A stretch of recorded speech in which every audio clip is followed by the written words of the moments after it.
Bonjour et bienvenue dans Murmure de voyage, un podcast qui parle d'anecdotes, de rencontres et aussi parfois de désillusions.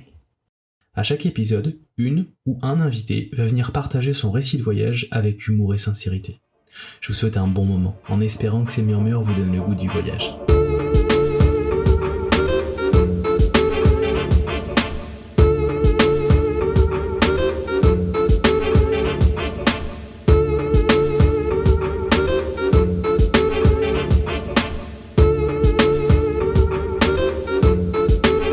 Bonjour Loïs. Bonjour. Et merci d'avoir accepté de venir parler avec moi sur mon canapé pour ce podcast qui se nomme Murmure de voyage. D'accord, je suis ravi de faire partie de ce podcast Murmure de voyage. Merci. Est-ce que tu peux te présenter pour nos auditeurs ? Eh ben moi c'est donc Loïs, et je suis sur ton canapé pour te parler donc de voyage, de mes voyages. J'ai 36 ans, je sais pas si c'est important, si ça compte. Si, c'est un âge qui est un peu charnière. Moi j'ai 30 ans. Ouais. Et si, il y a comme j'ai l'impression qu'il y a comme une barrière à 30 ans. Ça fait un peu cliché de le dire, on va pas se mentir, mais depuis que j'ai 30 ans, il y a j'ai plein d'idées encore plus folles que celles que j'avais avant. Ah ok, toi ça t'a ouvert le... Moi j'ai l'impression que ça m'a complètement désinhibé et je me suis dit ok, maintenant je suis un adulte, c'est bon et je peux faire plein de choses, alors qu'avant je me sentais pas légitime de pouvoir faire plein de choses parce que je me considérais un peu comme un adolescent. Ah bah moi, 30 ans ça a été plutôt en mode tiens il y a plein de choses qui sont moins possibles. Tu sais, c'est comme tes 25-26 ans en France où là d'un seul coup t'as plus le droit à ta carte de grand voyageur, étudiant, tous ces trucs là qui tombent. À 30 ans il y a eu pas mal de choses aussi où tu peux plus... je sais pas, reprendre certaines études parce que c'est limité à 30 ans ou des choses comme ça. Et notamment, moi, le visa PVT que j'ai là aujourd'hui ici, quand j'ai eu 30 ans, c'était terminé normalement. C'était avant la nouvelle formule. Tu pouvais partir maximum 1 an pour un pays donné. Et l'âge maximum, c'était 30 ans. Donc quand j'ai eu 30 ans, en principe, c'était mort. Alors que là, maintenant... je crois que c'est il y a 4-5 ans, ils ont revu toute la procédure. Et du coup, c'est passé à un maximum de 35 ans et on peut faire un voyage de 2 ans. Et du fait d'avoir fait mon premier PVT il y a une dizaine d'années, donc avant que ce soit fait comme ça, et exceptionnellement, ils ont dit tous ceux qui ont fait le PVT avant 2010 peuvent repostuler. Parce que c'est ça en fait, on en avait parlé, on se connaît toi et moi, on fait de l'improvisation ensemble et je me souviens qu'on en avait parlé un peu. Donc là on est à Montréal, t'es en PVT et toi t'étais déjà venu à Montréal auparavant ? Moi j'étais déjà venu en fait en 2008 faire un premier PVT avec la première formule pendant 1 an. Et à l'époque c'était 1 an maximum. C'était 1 an maximum. Et c'était pas un tirage au sort. C'était pas un tirage au sort, c'était premier arrivé, premier servi. Et à l'époque, le site de l'ambassade, dans mon souvenir, était pas super au point. Donc la meilleure façon d'avoir ton PVT rapidement, c'était à l'ouverture des bureaux à l'ambassade à Paris. Tu venais faire la queue sur le trottoir. Et puis, si jamais tu faisais partie des premiers, t'étais sûr de partir directement avec. Beaucoup le faisaient par correspondance. Moi, j'avais fait la demande directement en personne, mais par contre, j'étais arrivé en fait à Montréal avec un permis, comment on appelle ça, de touriste. Là, c'était 3 mois sur le sol canadien en tant que touriste. Et ensuite, quand j'ai vraiment reçu mon visa PVT, il fallait que je fasse le tour du poteau, que j'aille à la frontière canadienne et que je revienne ensuite à Montréal avec mon nouveau statut de PVTiste. Ok. Qu'est-ce que tu fais à Montréal en ce moment ? Je suis monteur vidéo, donc pour l'instant je suis surtout pigiste, mais j'essaie vraiment en fait d'intégrer la société canadienne. En fait, j'essaie vraiment de rester au Canada à l'issue de mon PVT à la fin de l'année, obtenir en fait une résidence permanente, travailler ici et puis rester le plus longtemps possible tant que je m'y plais. Qu'est-ce qui t'a fait venir au Canada ? Ça m'a l'air d'être, quand tu en parles, en fait, ça a l'air d'être comme une évidence pour toi. Mais... non, à l'époque, ça l'était pas. Là, cette fois-ci, c'est carrément une évidence parce que j'ai eu cette première expérience en 2008. Mais en 2008, je sortais de mes études, c'était pas évident. J'allais de petit job en petit job. Et puis, à un moment donné, j'en ai eu marre. J'étais en coloc, avec des colocs super. Mais tout le monde partait, en fait... faire leurs expériences à droite à gauche en France et en Europe. Et moi, j'ai regardé un petit peu les différents programmes qui étaient possibles pour aussi partir un petit peu voir autre chose que Paris. Et j'avais vu donc le format PVT, mais c'était pour la Nouvelle-Zélande. Et en fait, quand j'ai envoyé mon dossier, c'était clôturé, il y avait plus de possibilités cette année-là pour partir. Donc j'ai regardé après dans le truc PVT et puis j'ai vu qu'il y avait encore des places disponibles pour le Canada. Ok, donc tu voulais aller à la Nouvelle-Zélande à la base ? Ouais. Et puis je suis parti au Canada et 3 semaines après avoir fait mon dossier, j'ai appelé ma mère, j'ai dit maman ça y est, j'ai un billet d'avion, je pars. Mais vraiment sur un coup de tête comme Merci, ça. au revoir. Mais c'est ça, c'est-à-dire qu'en fonction de mon budget, en fonction des PVT, je pouvais pas pas tellement reculer ma date de départ. Je fais ok, si je veux partir avec mon budget, là je crois que j'avais parié un billet avec Air Transat, qui était à moins de 100 € à l'époque, juste pour faire l'aller simple Paris-Montréal. Donc ça a changé ça. Hein. C'est minimum, ça a changé ça. Bah t'as dit 100 € ou 600? Un peu moins de 100 €, ouais, c'est ça. Ouais, bah. Là, je crois que t'as des périodes où tu taquines les 150 € pour les moins chers, mais c'est. Pour aller au Canada? Ouais. Moins de 100 € ouais, en ce moment? Avec Air Transat. Mais tu sais, Air Transat, les avions, c'est des bus. Là, t'as les genoux qui touchent le fauteuil devant, les hôtesses de l'air qui donnent des coups de hanche en passant. Bon, moi, j'aime bien Air Transat. Mais moi, je le prends à chaque fois. Ouais, moi, j'aime bien. Faut être préparé, quoi, aussi. Je trouve qu'ils sont cool. Bon, en fait, j'aime bien Air Transat, mais j'ai eu récemment une mauvaise expérience. Avec Air Transat.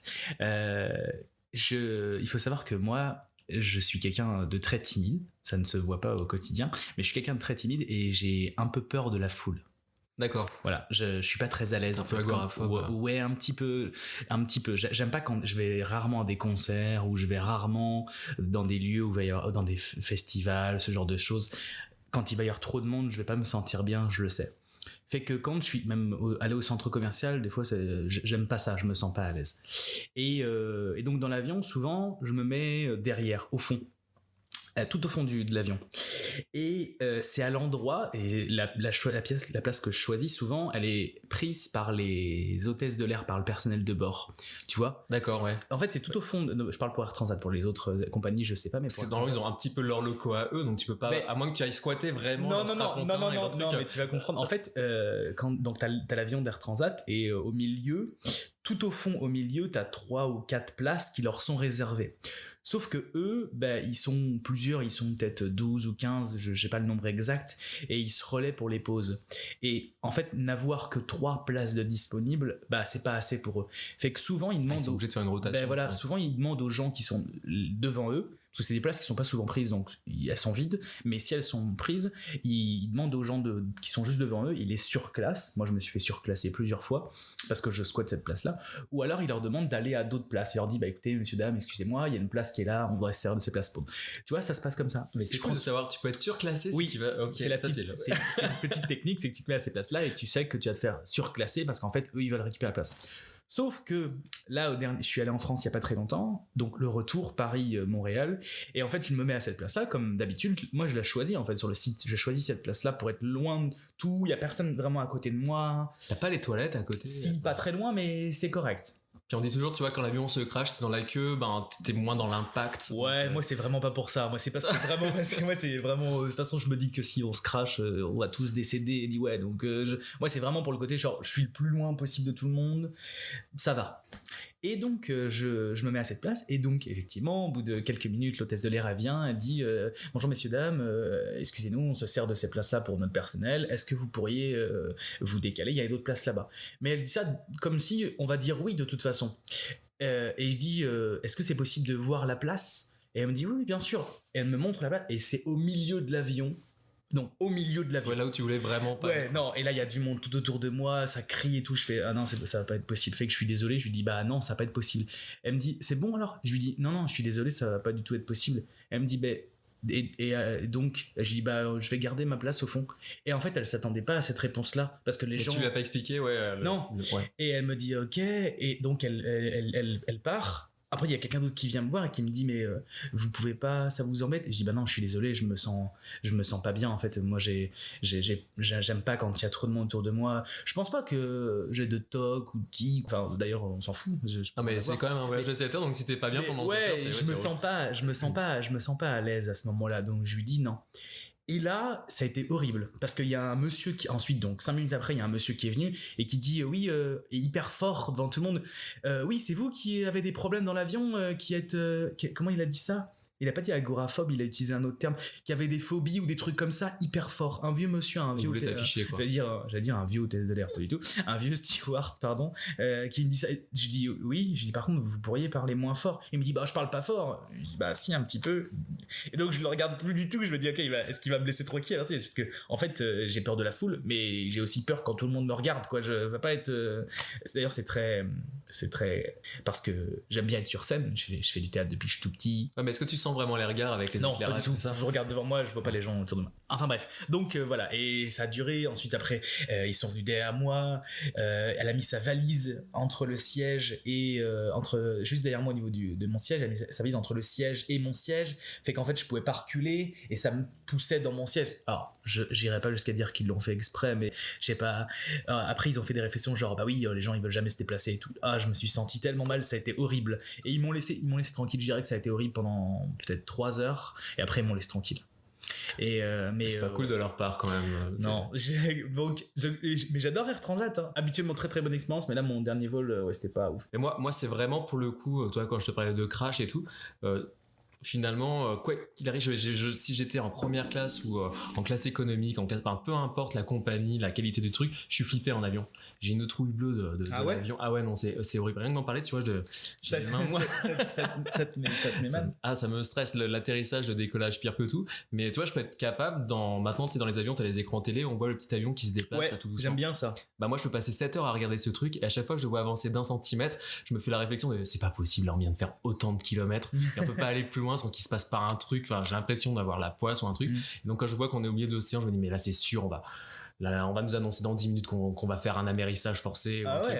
Non, mais moi j'ai les pires scénarios qui arrivent dans la tête et tout. Je suis pas bien pendant tout le vol. Moi je suis tellement chill. Bah, tout le monde me dit ça, tout le monde me dit ouais, de toute façon un avion ça tombe pas, enfin tu sais, au pire ça va planer machin et tout, mais ouais, un Boeing ça plane vite fait quand même, hein. Bah, je pense que quand même, tu vois, en tout cas, ça s'arrête pas en l'air, pium, d'un seul coup, ça tombe comme une pierre, quoi. C'est sûr que tu vas le sentir, tu vas sentir la descente arriver, mais raisonnablement, il y a pas de souci, ça se fait très bien. Enfin, je prends l'avion et tout, mais par contre, quand je suis dedans, ça me prend un effort constamment de me dire tout va très bien se passer, il y a aucune raison que ça se passe mal d'ailleurs. Enfin, on n'aurait pas décollé si.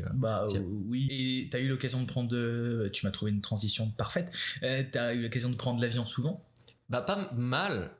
Plus depuis pas mal de temps aussi, mais en fait je suis né à l'île de la Réunion, mais quand j'étais enfant, justement jusqu'à l'âge de 8-9 ans, on habitait donc à la Réunion, et tous les ans pratiquement, tous les ans on allait fêter Noël chez mes grands-parents à Paris, ou passer des vacances chez mes grands-parents dans le sud de la France. Et à l'époque justement, je sais pas si ça vient de là, mais mes parents faisaient pas forcément le voyage, donc on nous mettait avec mon frère en ce qu'on appelait en UM, tu sais, les enfants qui sont juste avec le personnel de bord. C'est ça. Oui. On avait notre espèce de truc en plastique avec le passeport, le machin et tout à l'intérieur. Et c'était tellement bon. Et puis tu sais, on avait l'occasion à l'époque d'aller voir dans ces cas-là le capitaine dans la cabine. Quand t'avais de la chance, il te donnait une maquette d'avion, ou dans tous les cas, on avait les espèces de trucs avec les coloriages, c'est qui s'enfilent les uns dans les autres là. Et c'est un seul crayon. Avec tous les enfants qui ont voyagé en UM ont connu ce truc là à l'époque, dans les années 80-90. C'est un crayon en fait où t'as toutes les couleurs à l'intérieur et ces petites capsules en fait. Donc si t'as tout en bas du jaune, que tu veux du rouge qui est tout en haut, tu t'enlèves le truc jaune, t'appuies dessus, et puis en fait les couleurs redescendent. Donc ça me parle pas du tout. Tu connais pas ça? C'était non, pas du tout. C'est une petite Madeleine de Proust de mon enfance, c'est faire des coloriages, des trucs avec ces espèces de trucs là. Mais du coup je voyageais, et à chaque fois j'étais vraiment pas rassuré non plus. Alors il y avait tu sais le truc, t'as 4-5 ans à l'aéroport, tu vois ta maman à la douane, tu dis au revoir et tout, t'as l'air jusque là avec l'hôtesse de l'air qui te traîne à l'intérieur. Donc j'ai peut-être un petit peu cristallisé une espèce d'un peu traumatisant quoi. Mais après donc il y avait tous ces voyages là que je faisais régulièrement, et ensuite quand j'étais étudiant, dès que je pouvais avec des potes de l'école, on se faisait des week-ends, on a fait un nouvel an à Berlin. J'ai pas fait énormément de voyages, mais quelques capitales en Europe, à Londres, à Bruxelles. Alors à Bruxelles j'y suis pas allé en avion, donc j'ai fait plutôt en train aussi, en Italie, Tunisie, ce genre de destination là. L'île Maurice, ça c'était vraiment cool pour des vacances, et à l'époque c'était beaucoup moins accessible avec des vols pas trop chers. C'est-à-dire que c'était soit tu prenais le Concorde pour l'île Maurice, soit tu faisais une escale à la Réunion, et de la Réunion tu prenais un avion régional si tu veux pour rejoindre l'île Maurice. Et là c'était vraiment spécial, parce que dans mon souvenir cet avion c'était un truc qui durait 3-4 heures je pense l'océan entre la Réunion et Maurice. Ouais. Et à l'intérieur, en fait, c'était que des locaux qui voyageaient, mais t'avais des cages avec des poules, avec la marmite de rougail saucisse dans les mains, et puis on te servait du petit punch à bord. Comme un tramway ou comme un c'est ça, ouais, c'est vraiment les gens qui rejoignent leur famille pour aller d'un bord à l'autre, soit à la Réunion, soit à Maurice et tout. Mais c'était un avion, genre comme un avion que tu prends quand tu fais Paris. Plus petit, il y avait les hélices sur les côtés. C'était quoi? C'était un avion qui atterrissait sur l'eau, qui amérissait? Ah non, c'est un avion qui atterrit sur un tarmac normal et tout. J'ai pas le nom des avions, je les connais pas. Non, mais c'est correct, mais ok. Non, je c'était pas un hydravion ou genre de truc comme ça. Oh, mais le pire que j'ai fait au niveau de ce genre de petits avions comme ça, il y a 3-4 ans, je suis allé voir ma sœur qui travaillait en Guyane française et on a eu l'occasion en fait d'aller visiter un petit village qui n'est accessible qu'en avion. Ou alors il faut prendre genre 3 semaines de canoë à travers la forêt amazonienne et de trekking et tout. Du coup, ce petit avion que tu prends, c'est vraiment genre les aventures de Tintin, quoi. Tu rentres dedans, tu vois le pilote qui est juste séparé des gens avec un petit rideau avec les grosses hélices sur les côtés. Et en fait, le décollage à Cayenne se passe très très bien.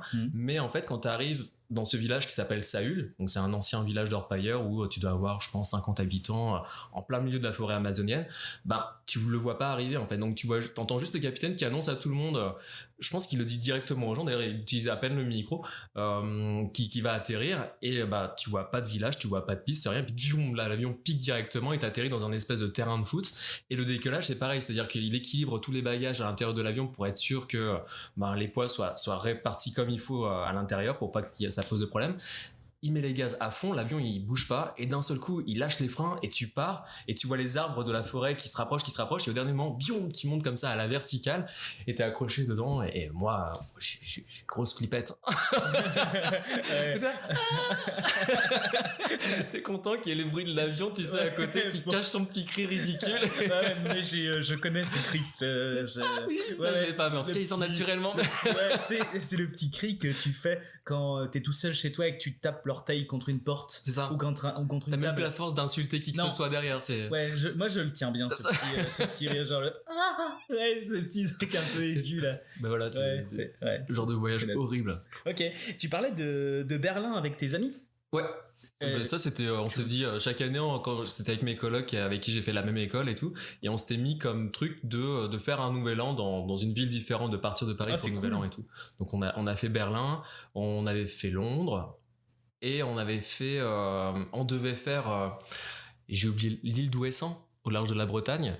Je connais Belle-Île-en-Mer. Non, je crois que c'était l'île d'Ouessant. Mais peut-être, oui. Sauf qu'on n'y est pas allé parce qu'en fait c'était l'année, ça devait être en 2005, 2006 et à l'époque il y avait une grosse tempête et du coup on est arrivé à Concarneau et à Concarneau impossible de prendre l'espèce de barge là qui nous est traversée, donc on s'est retrouvé coincé pour le nouvel an dans une auberge de jeunesse avec personne mais c'était fun, on a joué au ping-pong et puis mais c'était mais les meilleures vacances sont pas forcément celles qui se passent exactement comme elles doivent. En ce qui me concerne c'est jamais quand ça se passe bien que finalement mais moi c'est pareil, il y arrivait tellement de choses différentes là quand t'as des imprévus, enfin c'est génial, c'est fou en fait, il peut se passer tellement de choses différentes.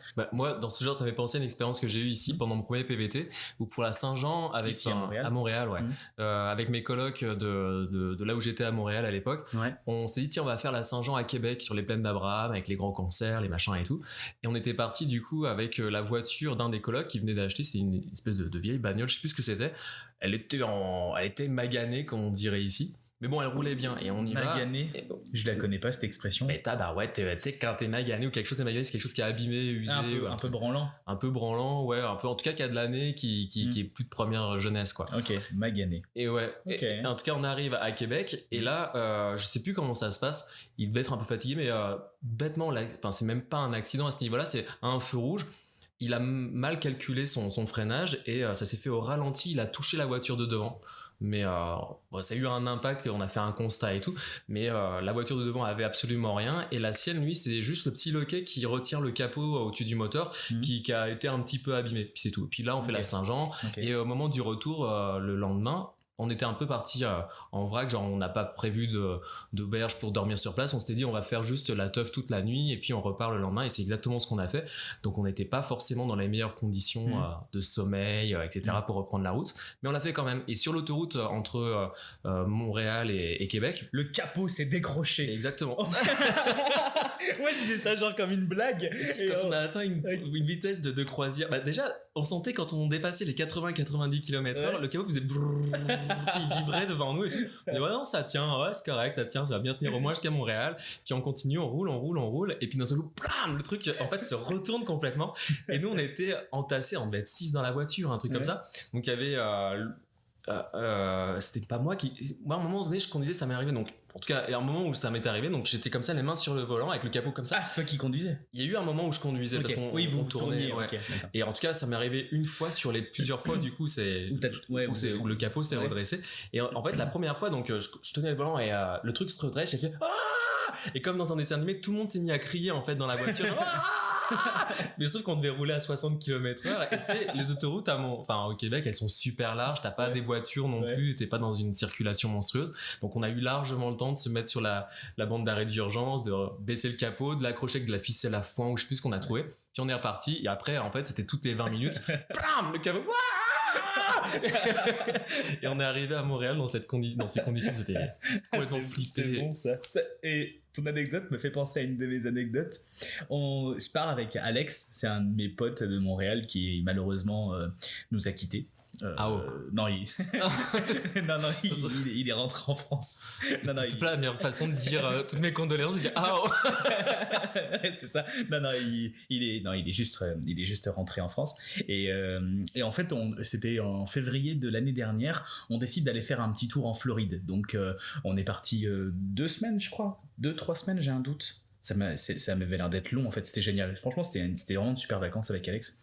C'était un de mes plus beaux moments, je pense. Et on part donc pendant 2-3 semaines, on fait un peu le tour de la Floride un petit peu, et on a loué, c'était l'année dernière, mais on était célibataires. Non, lui il était en couple et moi j'étais célibataire. Et on était en mode 2 garçons qui sont en Floride, cool, tu vois, vraiment un peu pour frimer, tu vois. Donc on loue une Mustang. Ah oui, quand même.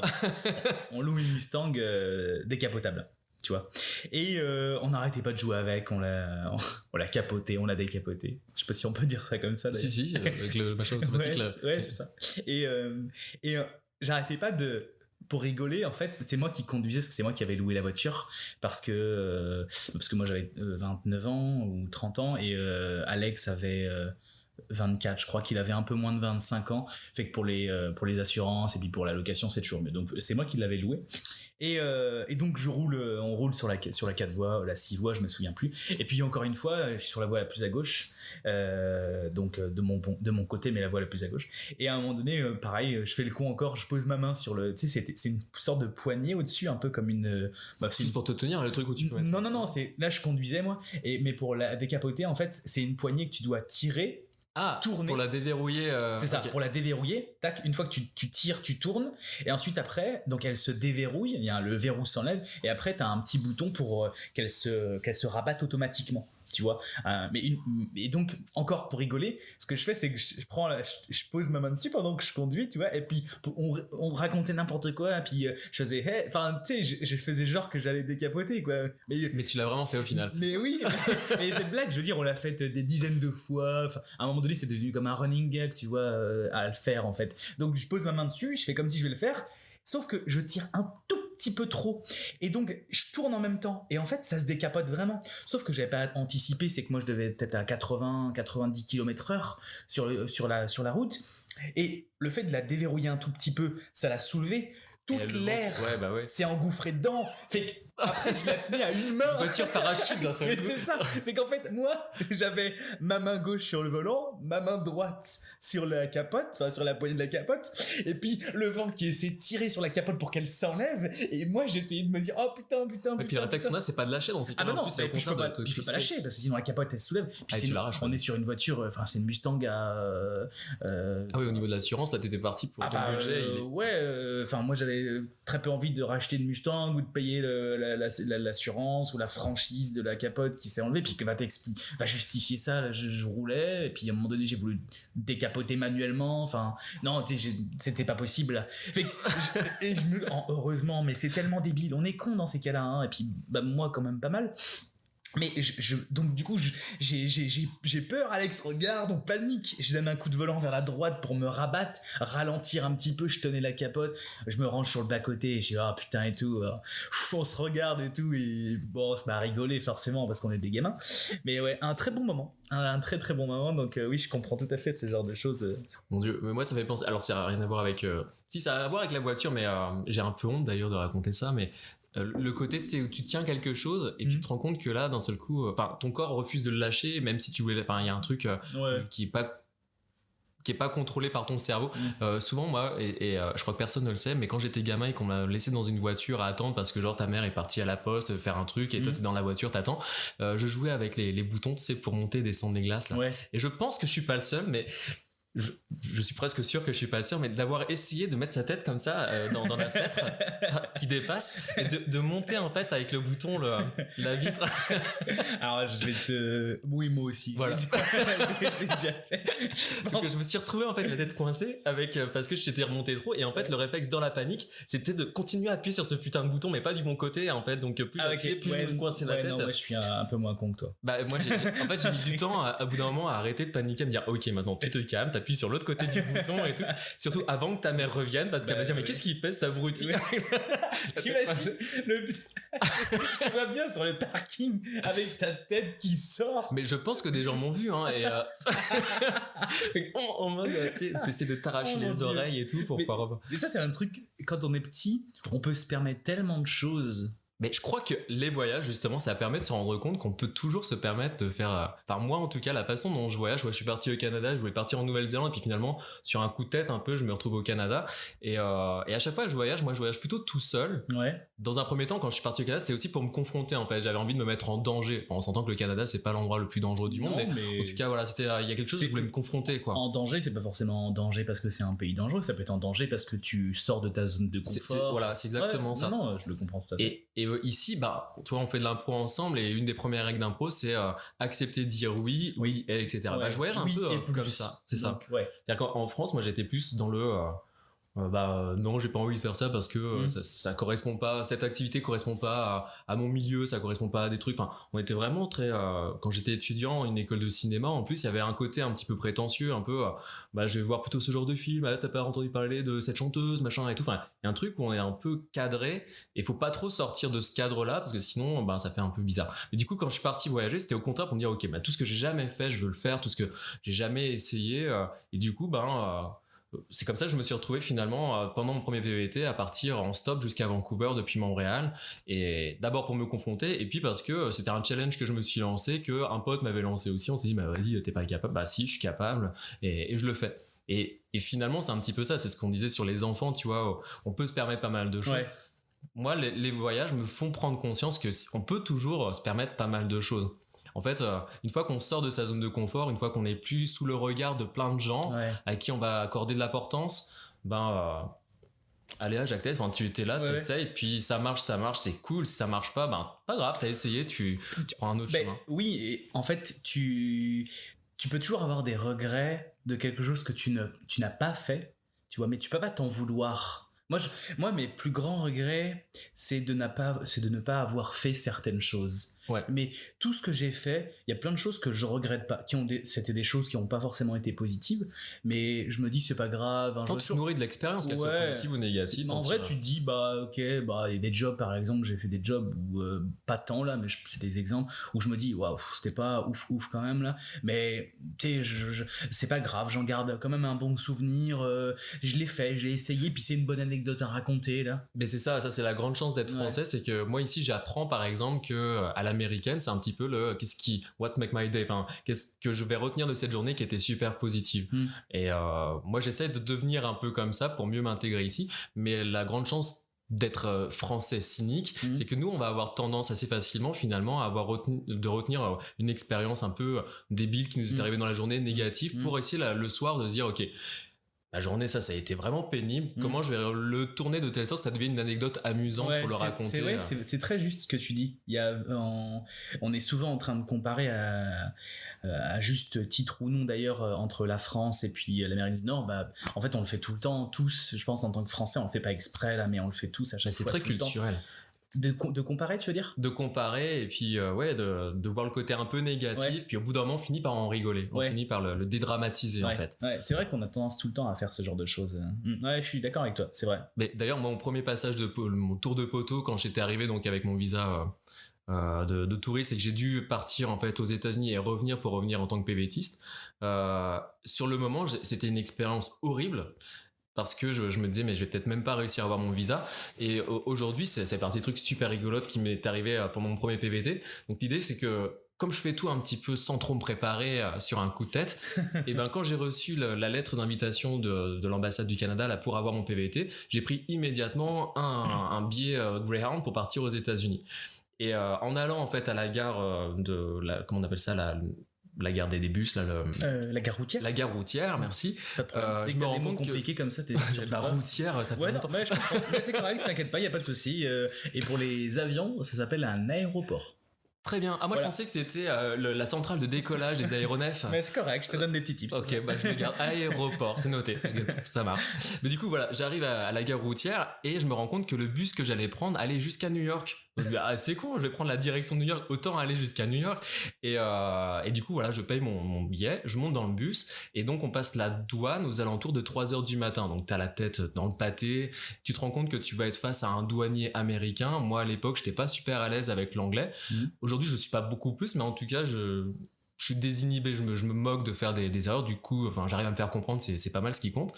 Et là je me retrouve face à ce douanier américain à 3h du matin qui me pose plein de questions et qui récupère en fait le formulaire que moi, comme je dormais dans le bus, j'avais pas rempli, le truc d'identification, tu mets ton adresse actuelle, l'adresse où tu vas rester sur place, pas mal d'informations où tu déclares n'avoir jamais été un terroriste dans tous les pays du monde et tout ça là. Et d'ailleurs t'as rempli quoi toi ? T'as dit oui ou non ? À l'époque, j'étais pas tout à fait sûr de ce que c'était un crime contre l'humanité, donc dans le doute, j'ai mis oui. En tout cas, là où ça a pêché pour le douanier, c'est que dans l'adresse où j'allais, moi, comme j'étais parti le matin, je savais même pas que j'allais jusqu'à New York, j'avais pas non plus d'adresse sur place. Donc j'avais rien mis. Ouais, ils aiment pas ça. Hein. Ouais, on l'a fait l'expérience avec d'ailleurs Alex là, à l'aéroport. Je raconterai après ou non là. Mais ouais, non, ils aiment pas ça. Ils veulent une adresse. Et oui, savoir où te retrouver si vraiment ton crime contre l'humanité a joué quelque chose. Mais en tout cas, voilà, il y avait pas l'adresse, donc j'avais rien mis. Et le gars il me parle avec son gros accent, je comprenais rien. Puis il voyait que je comprenais pas. Et j'ai eu de la chance parce qu'il était vraiment, en fait, à posteriori, je me rends compte qu'il était vraiment sympa. Le gars, donc, il regarde la feuille, il me dit, déjà. En anglais, il me le dit, la ville, oui, New York, vous allez à New York, ok, mais dans l'état, vous mettez New York. Parce que moi, à l'époque, avec ma culture à 2 balles de l'Amérique, je savais pas que New York était dans l'état de New York. New York est dans l'état du Jersey ? Non, New York est dans l'état de... c'est New York. New York est dans l'état de New York ? Ouais. Ok, moi je pensais que New York était dans l'état du Jersey. Non. Le New Jersey est quand même pas mal à côté, effectivement. Ok, c'est bien parce que je vais donc couper cette partie. Surtout que tu me donnes un gros... En tout cas, moi, il m'a fait écrire New York, parce que justement, quand il me dit, ville, New York, ok, État, j'avais rien mis parce que je savais pas, il me dit, New York, et là, je regarde, je fais New York, mais New York, je fais, like Sinatra song. Et là, il a explosé de rire. Il en pouvait plus, là. Il était au bout de sa vie. Donc, il a pris mon formulaire et c'est lui qui a tout rempli, en fait. Okay. Et je crois que dans l'adresse, il a mis une blague, genre Central Park, genre sous un pont à Central Park, je sais plus. Il y a un truc complètement bidon et c'est lui, en fait, qui a fait tout le formulaire. Et, il a signé, il a tamponné mon visa. Et puis, je suis parti à New York sans aucun problème et tout.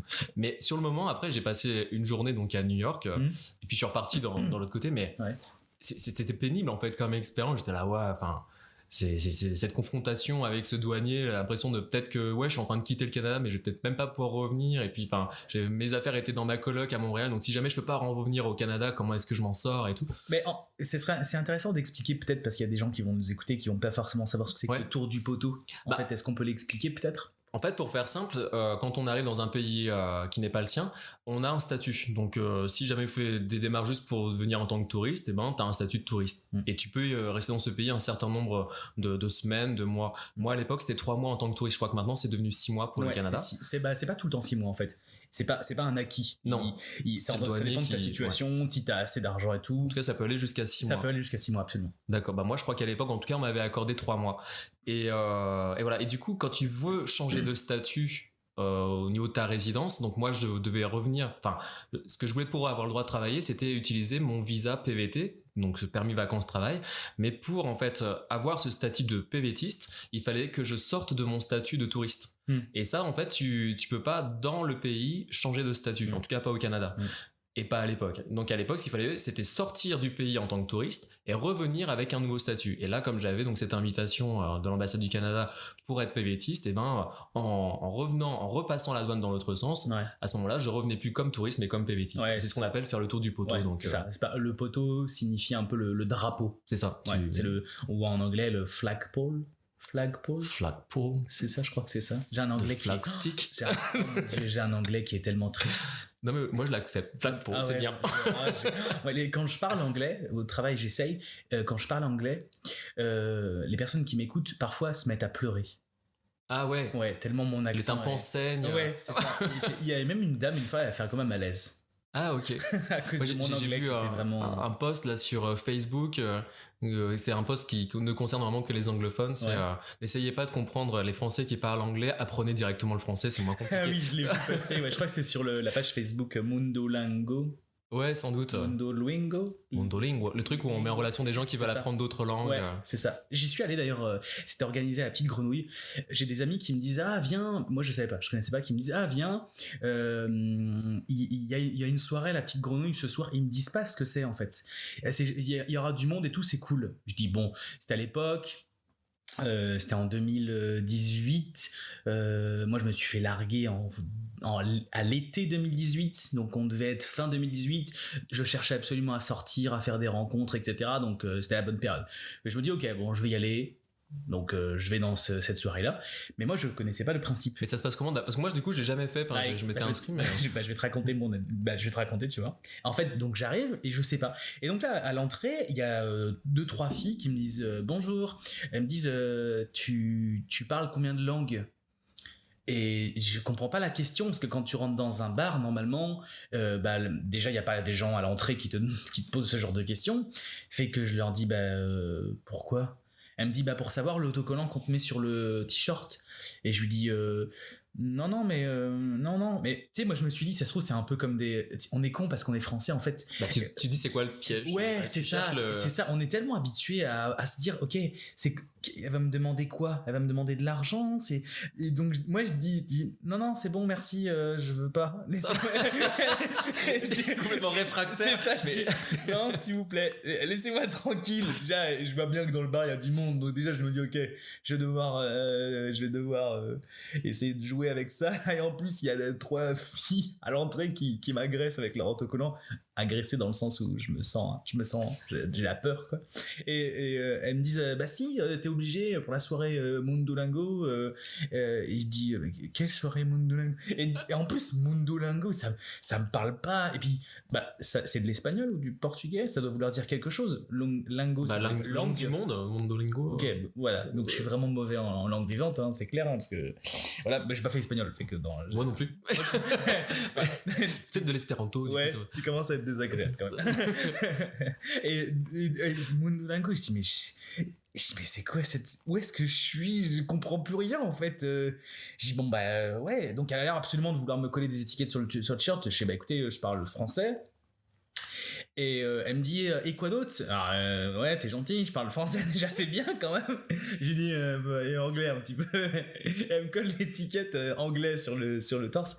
Bon, clairement j'ai cette étiquette, ce petit sticker anglais, je sens bien que je suis... Tu l'assumes pas? Non, je sens bien que je suis un escroc là, et je regarde les gens, je me dis s'il y a quelqu'un qui se met à me parler anglais parce que j'ai un sticker en anglais, ça va être triste et drôle.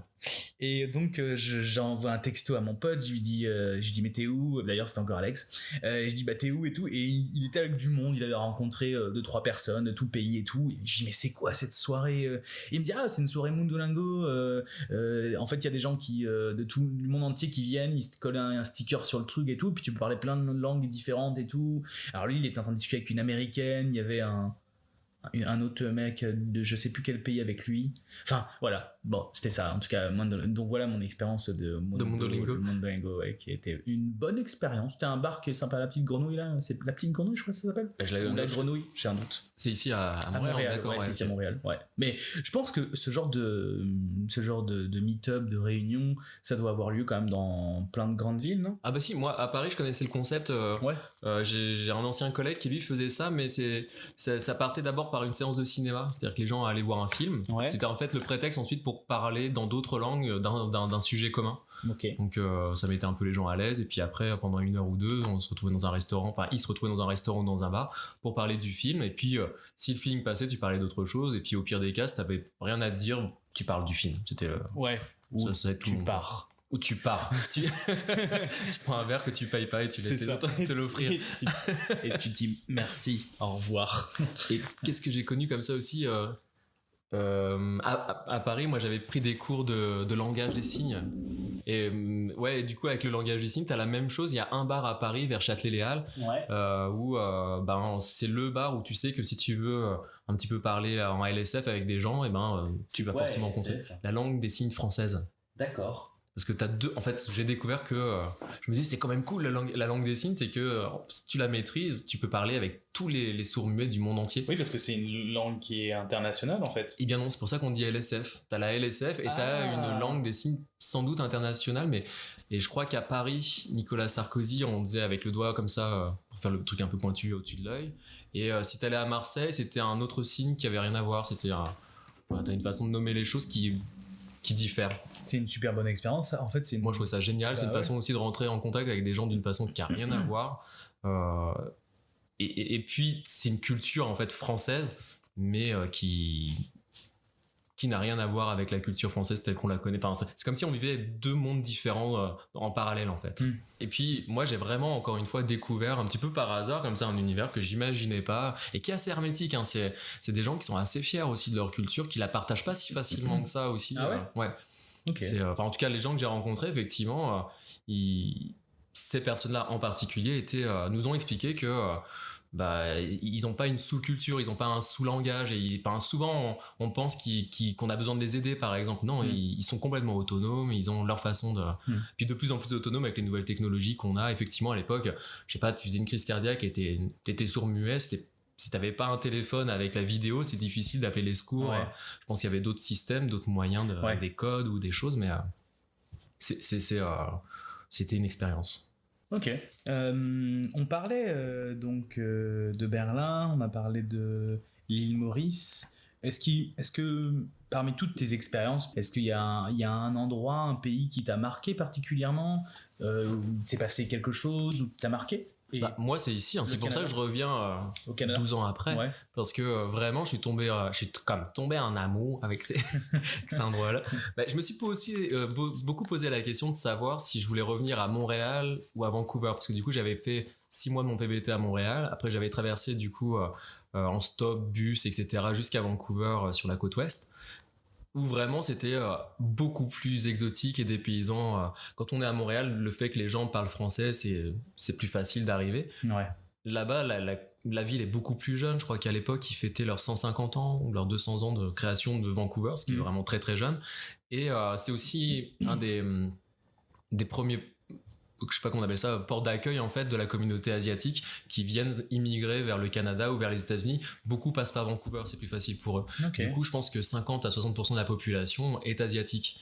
Donc ça donne un espèce de paysage démographique assez étonnant en fait. Donc dans une ville un peu high-tech, faut imaginer Vancouver, c'est une ville qui est au pied des montagnes rocheuses qui se jettent en fait dans l'océan Pacifique, avec des fjords, des petites îles tout autour. C'est vraiment un cadre magnifique.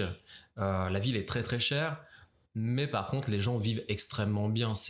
sauf que c'est complètement excentré. Enfin, on est un petit peu loin de tout. Quand on est à Vancouver, la ville la plus proche, la grosse ville américaine la plus proche, c'est Seattle. Ouais. Mais après, on est un peu piégé dans les montagnes rocheuses. Donc, on a l'océan d'un côté, les montagnes de l'autre. Ça prend tout de suite un billet d'avion pour aller autre part. Pour aller ailleurs, ouais. C'est un peu comme vivre sur une île. Moi, j'ai eu le sentiment, mais Ouais. T'es resté combien de temps? un peu moins de 6 mois. Ok, Ouais. ah oui, quand même. Donc t'as eu le temps de faire un peu le tour. Mais faut être bilingue. Tu disais que ton anglais était pas très bon, tu t'en fichais de pas te faire comprendre. Mais Bah, c'est ça, mais tu en parles fait. anglais quand même. Bah, ouais, enfin, en tout cas, je me débrouille. Je pense que je fais des fautes monstrueuses, mais Ouais. en fait, c'est comme à Montréal, tu sais, quand t'es anglophone de naissance, là, j'ai rencontré pas mal de Ontariens francophones, mais qui finalement ont passé plus de temps à parler en anglais qu'en français. Ouais. Donc, quand ils parlent en français, eh ben, ils font des grosses erreurs. Et moi, quand je parle en anglais, je fais des grosses erreurs, mais ici, on s'en fout un peu, en Ouais. fait. Ce qui est important, c'est que les gens se comprennent, se parlent, et enfin, moi, c'est ce qu'on me fait comprendre régulièrement, c'est te bloque pas avec la qualité de ton anglais. À partir du moment où tu arrives à t'exprimer. C'est vrai ce que tu dis. Moi, je travaille dans une entreprise qui est principalement francophone, mais beaucoup de meetings se font en anglais. J'ai beaucoup de collaborateurs qui sont anglophones, et je leur parle en anglais, là, et moi je sais que j'ai pas un très bon niveau là, et même les francophones autour de moi, personne se moque. Les gens, ils vont t'aider à trouver les mots, ils vont être bienveillants en fait. Ça, c'est quelque chose d'extrêmement important.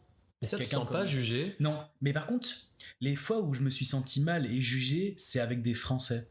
Je veux dire, l'erreur, elle est acceptée. Et moi, de ce que j'ai compris, ils apprennent les langues ici aussi de façon beaucoup plus orale.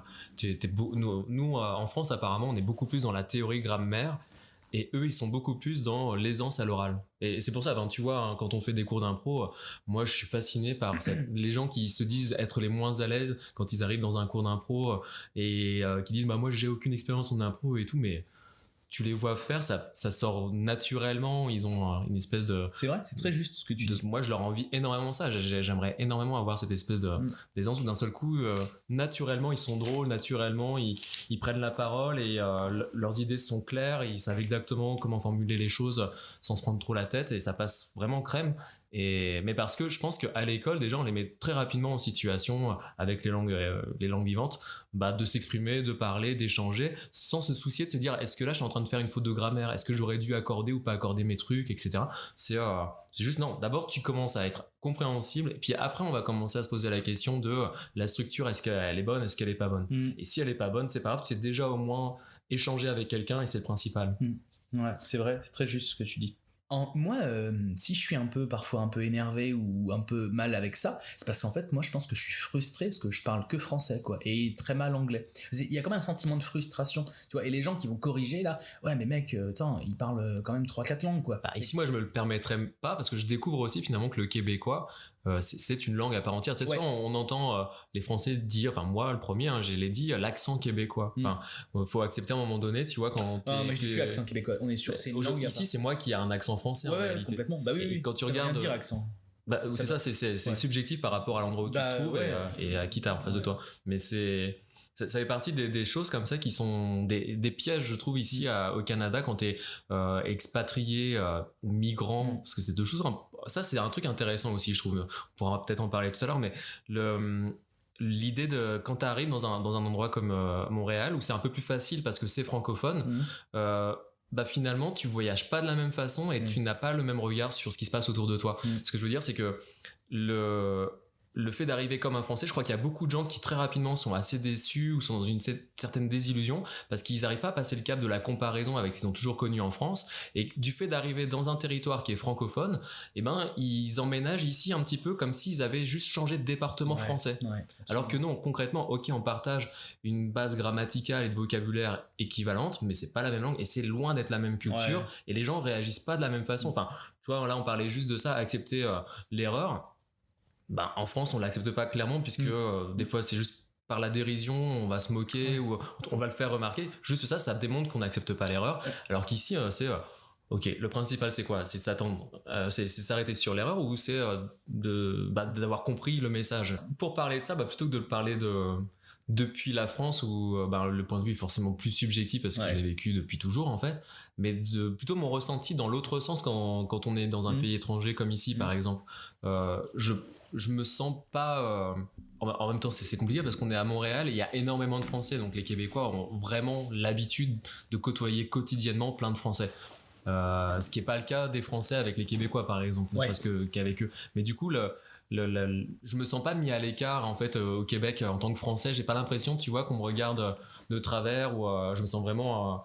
Alors qu'en France, moi, c'était plutôt de la curiosité, tu vois. Quand à Paris, je rencontrais des gens qui étaient québécois, américains, chinois, enfin, je sais pas. Dans mes études, il y avait des Coréennes, par exemple, qui étaient dans ma section, dans mon école. C'était plutôt une curiosité, on avait envie de poser des questions, de savoir, mais en tout cas, oui, on marque la différence. Ici, non, ici, on est beaucoup plus dans une intégration, on fait partie du flow des gens. Ouais, c'est vrai, je suis d'accord avec toi. Et moi, j'adore, je suis un grand fan de Montréal, je suis un grand fan du Canada. J'adore être ici, là, j'adore ce pays, j'adore les gens, je suis vraiment une groupie, là. Je pourrais travailler dans un spot publicitaire pour plébisciter les joies, les joies de vivre au Canada. Vraiment, depuis tout petit, en plus, moi, j'avais déjà là en tête le Canada. Mais je suis complètement d'accord avec toi. Effectivement, il y a je vais redire le mot, mais cette bienveillance là, tu sens. Mais c'est aussi parce que c'est un pays ici qui est vraiment en pleine urbanisation et en pleine construction de leur identité. Nous, on a des milliers d'années, j'ai envie de dire, d'histoire, de construction de la communauté. Ici, la communauté, elle a 500 ans et elle est internationale à la base. Et d'ailleurs, en France, il y a une question qu'on pose rarement à quelqu'un qu'on vient de croiser. Genre, tu vas boire un verre avec des amis dans un café, tu croises quelqu'un que tu connais absolument pas. Tu vas rapidement poser la question d'identifier la personne avec son nom et son métier. Souvent, en France, on s'identifie par sa fonction. Ici, très régulièrement, on me pose la question de mes origines. Genre, ah ouais, mais tu viens d'où, de quelle région, tes parents et tes grands-parents? Tu parles des Français ou des Québécois? Des Québécois. Les Québécois vont s'intéresser. Ils ont vraiment un truc avec la généalogie et ils aiment bien essayer de se raccrocher. Si tu vas dire que tes grands-parents venaient de Bourgogne et que eux aussi, où ils ont ils sont allés aussi. Ou alors ils sont allés, mais en tout cas, ils aiment bien essayer de reconnaître dans tes racines, leurs propres racines, voir s'il y a des accointances. C'est un joli mot. Je sais pas s'il est bien à propos, mais en tout cas, voilà, s'il y a des choses communes en fait entre les gens. Ce podcast est aussi une mine de vocabulaire. C'est ça. On va sortir encore quelques mots que j'ai gardés. Ouais, c'est ça. Est-ce que tu as eu l'occasion, donc au Canada, tu étais aux États-Unis, tu étais au Canada, est-ce qu'au Canada tu as eu l'occasion de faire des choses qui sortent de l'ordinaire, des anecdotes que tu pourrais nous raconter, qu'elles soient... Moi, j'ai fait des trucs un peu basiques, culturels, mais qui sont malgré tout extraordinaires. C'est aller voir des baleines à Tadoussac. C'est quelque part. Quand on vient au Québec, ça fait partie des choses que tout le monde fait. Donc, on se dit, on a l'impression que c'est un petit peu banal. Mais de mon point de vue, c'est quand même une rencontre extraordinaire d'aller voir un cétacé d'aussi proche. Moi, c'est une expérience qui m'a vraiment marqué. Et après, dans mes trucs que je fais un peu sur des coups de tête comme ça, je me suis retrouvé, puis j'en fais encore régulièrement, mais sur des plateaux de tournage de blockbusters américains. C'est le reboot de Maman, j'ai raté l'avion. Donc, mais déjà, moi, c'est un film d'enfance même si là, c'était pas forcément bien payé. Ils ont voulu en faire une série à un moment donné. Ils l'ont peut-être même fait. Ils ont fait plein de trucs. Il y a eu 2-3 films qui étaient vraiment nazes derrière, mais je sais pas. Là, c'est un film. Là, c'est vraiment un film. Ok, c'est le reboot. Parce que je crois qu'ils voulaient faire une série de Maman, j'ai raté l'avion. Ah ben, c'est pas un peu. Je sais qu'ils font la série des Gremlins. J'ai entendu sur un podcast. En tout cas, ici, l'avantage au Canada, c'est qu'il y a énormément de films américains qui sont tournés ici parce que c'est sans doute moins cher. Enfin, c'est carrément moins cher. Du coup, ça fait partie. Quand t'es étudiant à Montréal, très rapidement, tu peux très vite t'inscrire dans une agence qui va te placer pour faire un petit peu d'argent sur le côté. Tu peux très vite faire de la figure à droite à gauche. Moi, il y a 12 ans, à Vancouver, je m'étais retrouvé sur le film 2012 de Roland Emmerich. Là, on n'avait pas trop vu de gens. Moi, je faisais partie d'une foule en colère. Il y a le président américain qui arrive à un moment donné, il y a une scène, ça doit durer 3 secondes dans le film. Moi, c'était 4 jours de tournage qui m'étaient payé $600. J'étais super content. Et dans le film, finalement, tout est presque coupé, donc on nous aperçoit à peine. Donc moi, je suis parti d'une foule, on se fait repousser par des pompiers avec des lances à incendie et tout ça, parce qu'on est en train d'attaquer... c'est des No Globals là, qui sont en train de manifester devant le Parlement américain. Et mais par contre, un autre film, comment ça s'appelait? Il y avait Dwayne Johnson, là, The Rock, qui jouait dedans, avec Julie Andrews, la femme qui joue Mary Poppins, dans le premier Mary Poppins. Et quand l'agent m'avait appelé me dire ouais j'ai 2 piges pour toi si tu veux, c'est un tournage avec Julianne Hough. Moi au téléphone je fais mais elle est pas morte. Le gars au téléphone était super cool, il me dit non alors on recommence. Et on la salue si elle nous écoute. Hein. C'est ça. Mais en tout cas vraiment sympa sur ce tournage là, donc c'est un film, je sais même pas si c'est sorti en France, c'est un film de Noël, ça s'appelle la Fée des dents de Tooth Fairy. Ok. Tu vois, il joue un petit peu sur le cynisme du casseur de dents qui récolte des dents, tout ça et tout. Clairement, je vais le regarder ce soir. C'est un chef-d'œuvre. Mais je sens bien qu'il y a vraiment. Et puis il y a ta patte, quoi. On sent qu'il y a ta. Bah, en tout cas, ça me ressemblait pas mal ce tournage dans le sens où j'ai pris ma main en mousse là, sur le fait go, let's go. Et tout, on était là. J'étais un vrai supporter de Dwayne dans le truc. Non, ce qui était vraiment cool, c'est que finalement, par hasard, je me suis retrouvé sur un plateau de tournage avec quand même 2 célébrités. Enfin, Julie Andrews surtout, et puis maintenant aujourd'hui Dwayne Johnson. À l'époque c'était pas la même personnalité mais c'est quand même quelqu'un d'important, mais sur ce plateau était particulier dans le sens où il venait à profiter du buffet de régie là pour se servir des petits fours, des machins au milieu des figurants. D'habitude c'est les gens ils sont plutôt séparés, alors que non, eux ils avaient envie de venir nous voir, de parler un petit peu avec nous, et c'était vraiment super sympa et super agréable de rencontrer ces personnalités là. On s'échangeait 3 fois rien, mais c'était mais bon, en tout cas ça marque l'expérience. Non, je comprends tout à fait. J'aimerais bien en faire d'ailleurs à Montréal, mais j'aimerais bien faire un book photo avant. Pour faire de la figure, pour tout en général, quand tu veux apparaître sur un écran pour du cinéma, de la télé, peu importe, les bookers en fait ce qu'ils veulent c'est te voir exactement dans l'état dans lequel tu es au moment où ils veulent t'embaucher. Donc souvent quand t'arrives avec un book, ils vont dire non mais ça m'intéresse pas, fais-moi un selfie devant ton miroir chez toi, on s'en fout de la lumière, on s'en fout de l'éclairage, je veux voir vraiment si ça va fitter, peu importe la qualité de l'image. Ok, faut voir si ça fonctionne maintenant. Ok, d'accord. Je saurais. Ouais, c'est juste ça. En fait, oui, je devrais pas me faire chier comme ça, puis je verrai. Bah moi là, pour Home Alone, donc maman j'ai raté l'avion, c'est ça. On m'a dit. Alors j'avais envoyé déjà j'avais répondu à une première annonce qu'ils avaient fait, et comme le film va se passer au Japon, en tout cas l'aéroport on a trouvé que c'était censé être un aéroport au Japon, ils cherchaient que des gens d'origine asiatique. Et donc, à chaque fois que moi je faisais mes selfies, il me disait bah non, t'es pas assez japonais. Mais effectivement, c'est vrai que tu es créole et ça se voit pas non plus. Non, pourquoi non, c'est vrai que ça se voit pas. Puis bon, je veux dire, dans un aéroport international au Japon, il peut y avoir un PVTiste perdu comme ça, qui se balade. Puis finalement, ils ont fini par me prendre pour ça. C'est un podcast, donc les gens vont pas forcément te voir. Hein. C'est logique finalement, parce que c'est comme le principe. En fait, faut vous m'imaginer, je suis donc blonde, plantureuse. Bon, aujourd'hui j'ai fait un maquillage assez simple. C'est vrai absolument pas. T'as plutôt la tête d'un mec qui vient de Charente-Maritime. Eh ben ma mère a emménagé il y a 2-3 ans en Charente-Maritime. Je sais, elle me l'a dit. J'ai monté de stress là d'un seul coup. En fait tout ça c'est organisé pour que ma mère puisse avoir des nouvelles. C'est ça, parce que tu lui en donnes pas assez. Hein, oui, non, elle ça, me l'a dit, Martine. Dominique Martine. Ça dépend de sa schizophrénie en fait. Des fois c'est Martine, des fois c'est Dominique. Et d'ailleurs, comment tu vis l'éloignement de moi je le vis beaucoup mieux que ma famille, je pense. Pareil, encore je me positionne pour eux, je sais pas, mais bah tu vois, je te disais, moi je suis né à l'île de la Réunion, et quand j'ai eu 8-9 ans, on est venu s'installer donc en France, en Normandie. Mais mon père était resté à la Réunion, il est toujours à la Réunion d'ailleurs, et les questions qu'on me posait à l'époque c'est mais on est en Normandie, même à Paris, mais la Réunion ça te manque pas et tout. Et en fait la distance elle est tellement importante entre la Réunion et la France, le climat est tellement rien à voir que moi je suis plongé en fait plutôt dans le présent de ce qui m'entoure, et non, les choses me manquent pas tant que je me mets pas vraiment à y penser. Ou alors c'est quand je vais aller à la Réunion je vais me dire ah putain ça c'est vraiment un truc qui est sympa, j'avais pas conscience, mais ça m'a manqué. Mais sur le moment non. Et ici c'est pareil, en plus là ça fait quoi, ça fait 7 mois que je suis à Montréal, donc je suis vraiment plus dans l'installation, dans essayer de trouver du travail, j'ai eu 2 mois pour chercher un appartement, des choses comme ça. Donc tous les petits problèmes quotidiens, ou les aventures du quotidien plutôt, les rencontres, les choses font que j'ai pas tellement le temps de m'ennuyer. Puis après je suis quelqu'un d'assez bizarrement social. Enfin je peux avoir une personnalité un peu d'ours, tu vois, l'hiver ici, l'hibernation ça me va très bien. J'ai besoin de mes moments où je me retrouve, m'isoler et tout, ça fait partie de ma personnalité, et il y a des gens qui le comprennent, il y en a qui le comprennent pas du tout, mais le manque des gens, pas tant que ça en fait, pas pour moi.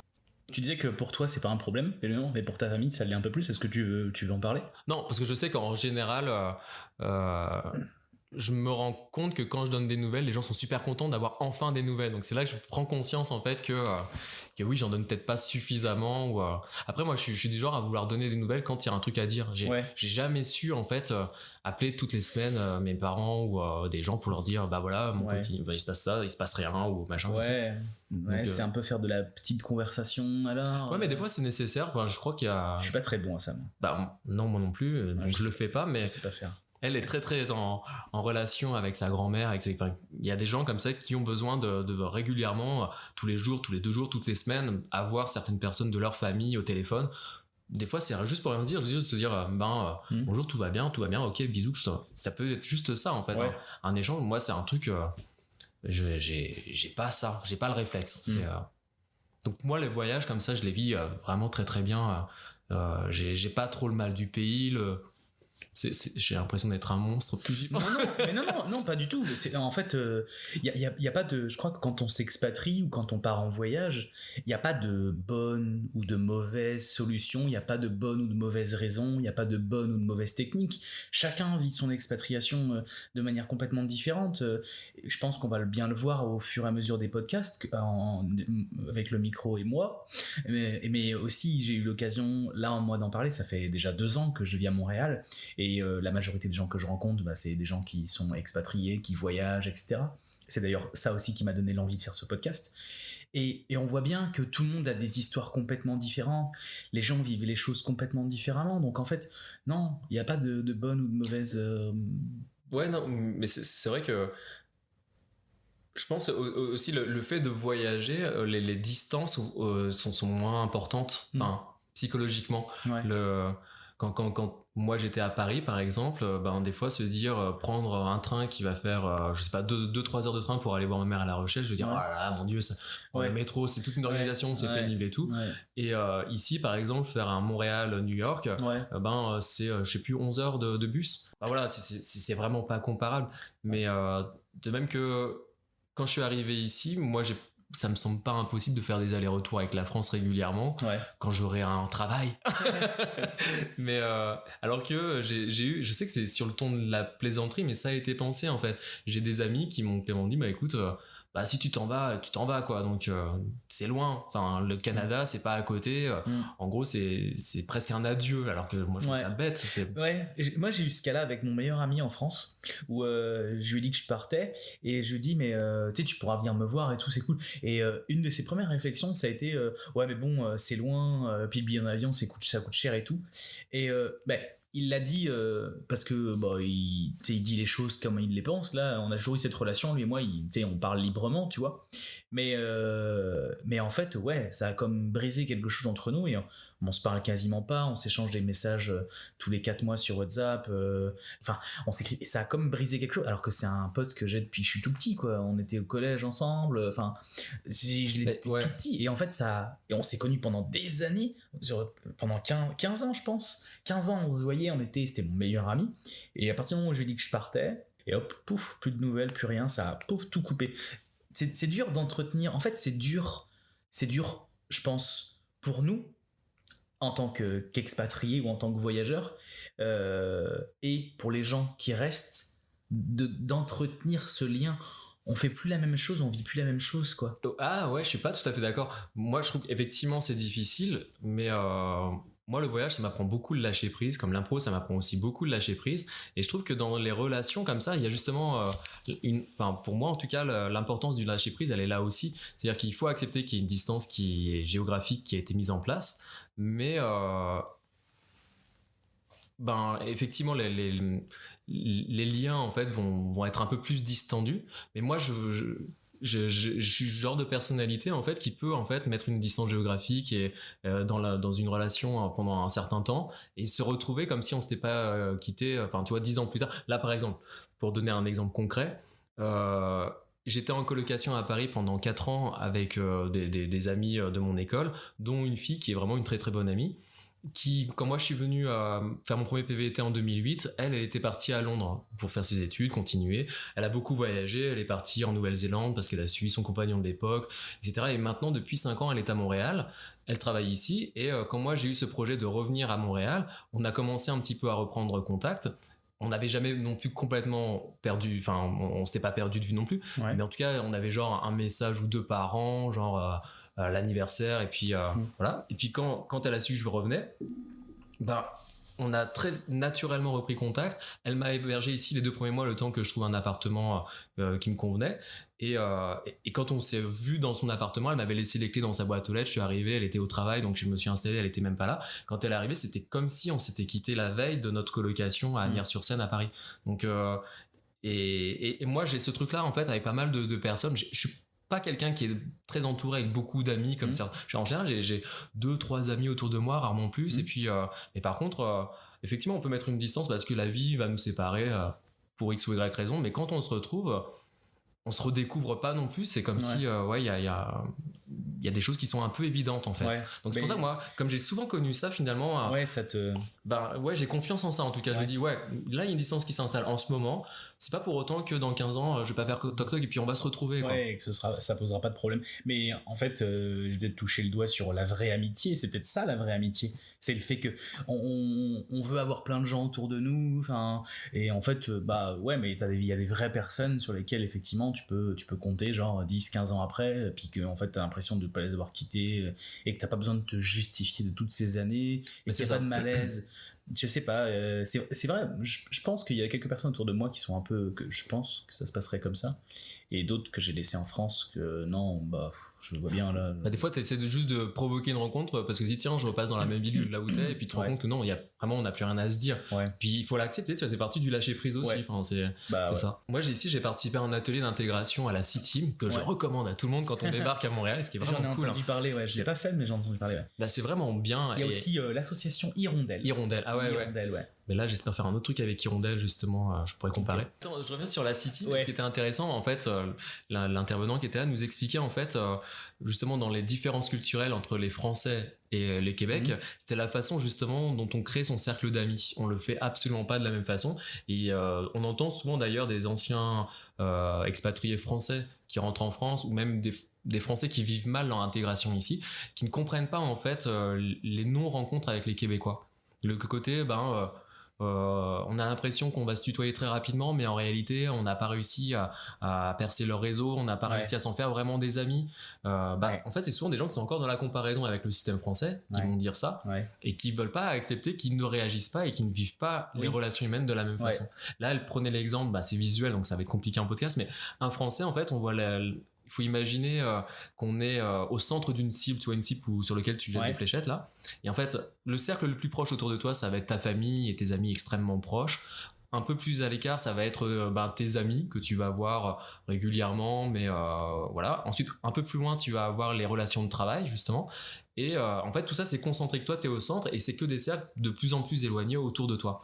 Et ça n'empêchera jamais les gens, en fait, de pouvoir entrer de plus en plus, de passer d'un cercle à l'autre, donc d'avoir une relation de travail qui va devenir un ami très proche, qui peut devenir ta femme, et là d'un seul coup c'est ta famille, et tout ça c'est possible. Enfin, si un ami très proche devient ta femme, il faut qu'il ait passé par un processus de changement de sexe. Oui. Ça c'est une autre problématique. C'est un autre cercle. C'est possible, mais c'est un autre cercle. C'est un autre. Non, t'es toujours en France, t'es toujours dans le même cercle malgré tout. Ok. Enfin, t'es toujours dans le même volume si tu veux. Alors que au Québec, de ce que j'ai compris, ce qu'elle nous a expliqué, et je trouve que c'est assez juste, c'est toi, t'es dans ton propre cercle, et tu vas avoir une connexion à un autre cercle, ce sera un ami que tu t'es fait, un très bon pote, que t'as fait dans ta salle de sport au gym. Et puis, tu vas avoir un autre pote que tu as au travail, qui va être lui dans son propre cercle, et qui est loin. Et en fait, pour toi, ces deux amis, tu vas te dire, ils ont à peu près la même importance dans ta vie. Mais quand tu vas aller voir, ça va être super cool.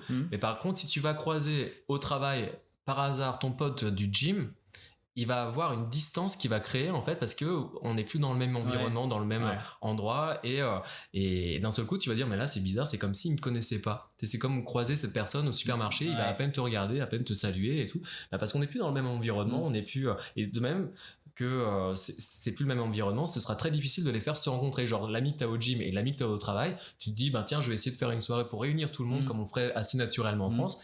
Ici ça se fait pas si naturellement que ça de réunir tout le monde. J'ai pas grandi comme ça, mais je me reconnais plus dans le système qu'on m'a décrit à la C-Team canadien-québécois là, que dans le système français où je me sens très rapidement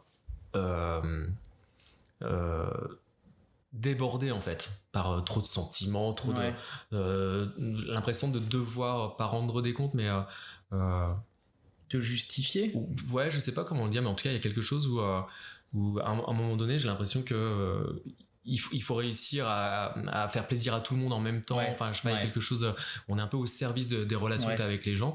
Ici, non. Enfin, c'est un peu plus compartimenté. T'as une activité particulière avec certaines personnes, une autre activité avec d'autres personnes. Puis t'accordes le temps que tu peux accorder à ces gens au moment où il faut leur accorder. Et je me ressens. Et puis à un moment donné où tu te dis, bah là, pendant une semaine, j'aimerais être tranquille chez moi, me retrouver un petit peu. Tout va bien. T'as pas tout le monde d'un seul coup qui arrive, qui me met alors, tiens, ça va. Ouais, c'est vrai. C'est très juste ce que tu dis. Par contre, je suis d'accord avec toi, mais je trouve que quand tu voyages ou quand tu t'expatries, je l'ai ressenti. Moi, j'ai fait le tour de l'Écosse pendant 1 mois et demi. Je le ressens maintenant que je me suis expatrié ici au Canada. C'est que tu vas t'attacher aux gens plus facilement. Les sentiments vont arriver plus vite, que ce soit en couple ou que ce soit en amitié. Tu vas ressentir de l'attachement plus rapidement pour les gens. Autant en France, moi j'étais quand même assez pas méfiant, mais tu vois, j'avais des amis, des collègues, le cercle, etc. Mais tu devenais pas mon ami facilement. Puis j'avais des amis que je fréquentais tout le temps, toujours les mêmes, que je connaissais depuis longtemps, etc. Puis c'était fait. Puis je me faisais pas forcément de nouveaux amis, en fait, parce que j'avais pas l'occasion de me faire de nouveaux amis. Autant ici, tu vas te faire des nouveaux amis, et puis tu sais, ça va matcher, et puis tu vas vouloir le garder auprès de toi. Il y a une relation qui va se construire, tout va aller plus vite. Je sais pas si t'es d'accord avec moi, que ce soit pour l'amour ou pour l'amitié, mais ça fait 7 mois que t'es là, peut-être que tu n'as pas encore eu l'occasion de je sais pas, non, je crois que c'est juste que moi je fonctionne pas comme ça. Okay. Mais moi j'avais l'impression que c'était le comprends. Ouais, j'avais l'impression que c'était comme pareil pour tout le monde, que toutes les relations tu vois, ok, mais non, je pense que je vois très bien ce que tu veux dire, mais j'allais dire c'est peut-être lié à l'âge aussi, ou en fait peut-être non. Ouais, peut-être, mais j'ai 30 ans. C'est pour ça que c'est plus tellement, parce que moi je vois là où je travaillais avant dans le tourisme, j'ai formé pas mal de gens qui sortaient du bac, qui avaient entre 18 et 25 ans, et qui font leur premier job d'été, donc c'est à Disneyland, dans un parc d'attractions, et donc ils se retrouvent un petit peu pendant une période entre 3 et 6 mois avec la même équipe où ils vont travailler 35 heures par semaine, toujours ensemble. Puis à la fin de la saison, quand chacun rentre chez soi parce que ça y est, c'est la rentrée scolaire, etc., c'est des cris, des larmes, des déchirements et tout, mais parce que tout est très concentré, et puis ça fait partie de la jeunesse aussi, tu vois, quand t'as quitté ton noyau familial et tu te recrées un petit peu une famille d'amis autour de toi, et effectivement t'as l'impression, c'est comme quand on voyait les téléréalités au début des années 2000, où t'avais l'impression qu'au bout d'1 mois d'enfermement dans Loft Story, dans les trucs comme ça, où les gens... Pas de marque, on cite pas de marque. Oui, Loft Story, du coup, il faut dire Star Academy, c'était quoi? Et puis il y avait aussi Love Story, Star Academy, et puis le troisième c'était les colocataires, non? Colocation. Ah, j'avais déjà lâché. C'est plus... j'ai jamais trop regardé, moi. Si, moi j'étais très client. Non, c'est fou. Moi aussi. Surtout au début, en plus, c'était tout nouveau. Qu'est-ce qu'il y a comme télé-réalité ici Et il y en a une que tout le monde regarde... Et c'est OD, ouais, machin Occupation double. J'ai pas regardé. Non, non plus. Je suis pas. Non, autant avant c'était tout nouveau, donc un temps après, non. Et puis c'est toujours un peu pareil. En tout cas, on retrouve cette espèce de principe de relation humaine où effectivement c'est comme une cocotte minute où tout est exponentiel en fait. Donc il y a ça. Tout va très vite. Ben oui. Et après, il y a aussi la question dans ce que tu dis. C'est le fait d'arriver dans un endroit où tu connais un peu personne. T'as aussi envie rapidement de tisser des liens avec des gens, donc et les gens qui sont ici depuis des années s'en rendent pas forcément compte, parce que ça y est, ils ont leur réseau, ils ont leurs amis, etc.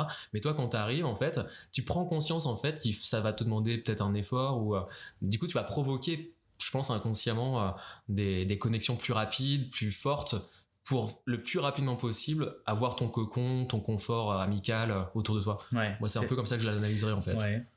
C'est vrai, peut-être que c'est ça. J'ai jamais eu l'occasion de trop en parler à quelqu'un d'autre. Et j'ai tendance... Je suis content de t'écouter. Eh bien, merci. Peut-être que je généralise un peu. Je pense qu'on généralise pas mal depuis tout à l'heure, puisque chacun parle de sa propre paroisse. J'aimerais quand même qu'on en parle. Donc tu t'expatries à Montréal, Canada, dans l'optique de rester. Ouais. Et ça change pas mal de choses en fait. Par rapport à mon premier voyage, Pourquoi, comment, qu'est-ce qui te...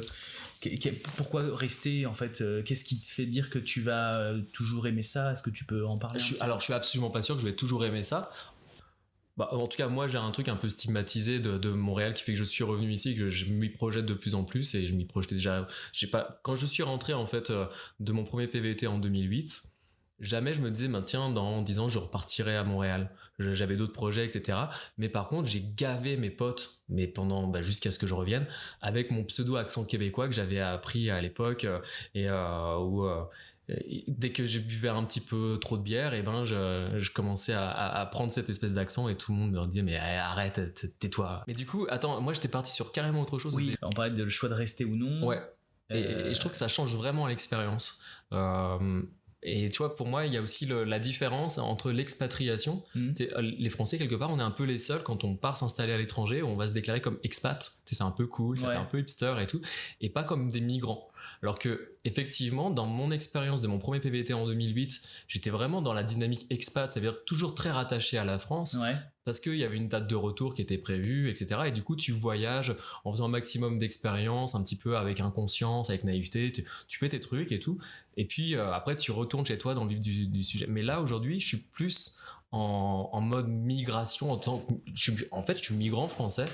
Et parce que j'essaye de m'insérer dans la culture, de m'insérer de m'intégrer tout simplement par mon travail, etc. Et puis de côtoyer des Québécois et éviter d'être trop dans la communauté française à Montréal qui est très très importante.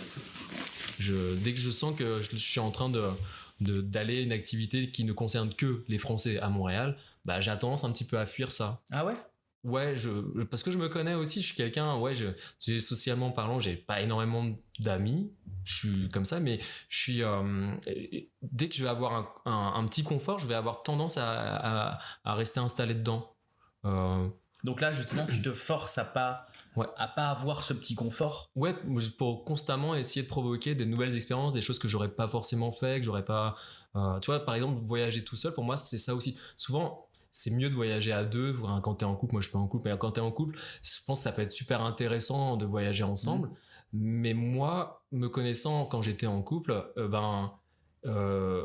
finalement le voyage à deux nous aurait suffi, et j'aurais peut-être pas rencontré la moitié des gens que j'ai rencontrés en voyageant seul. Parce que quand tu voyages seul, au bout d'un moment tu dis là il faut que je sorte, il faut que je parle avec du monde, il faut que j'aille voir des gens. Alors que quand tu voyages avec à deux, que ce soit en couple ou même juste avec des amis, finalement tu vas te retrouver dans une auberge jeunesse au fin fond du Saskatchewan, et comme tu es déjà avec quelqu'un, socialement tu peux parler, tu peux échanger des choses, tu vas pas avoir envie de sortir et rencontrer du monde. Donc un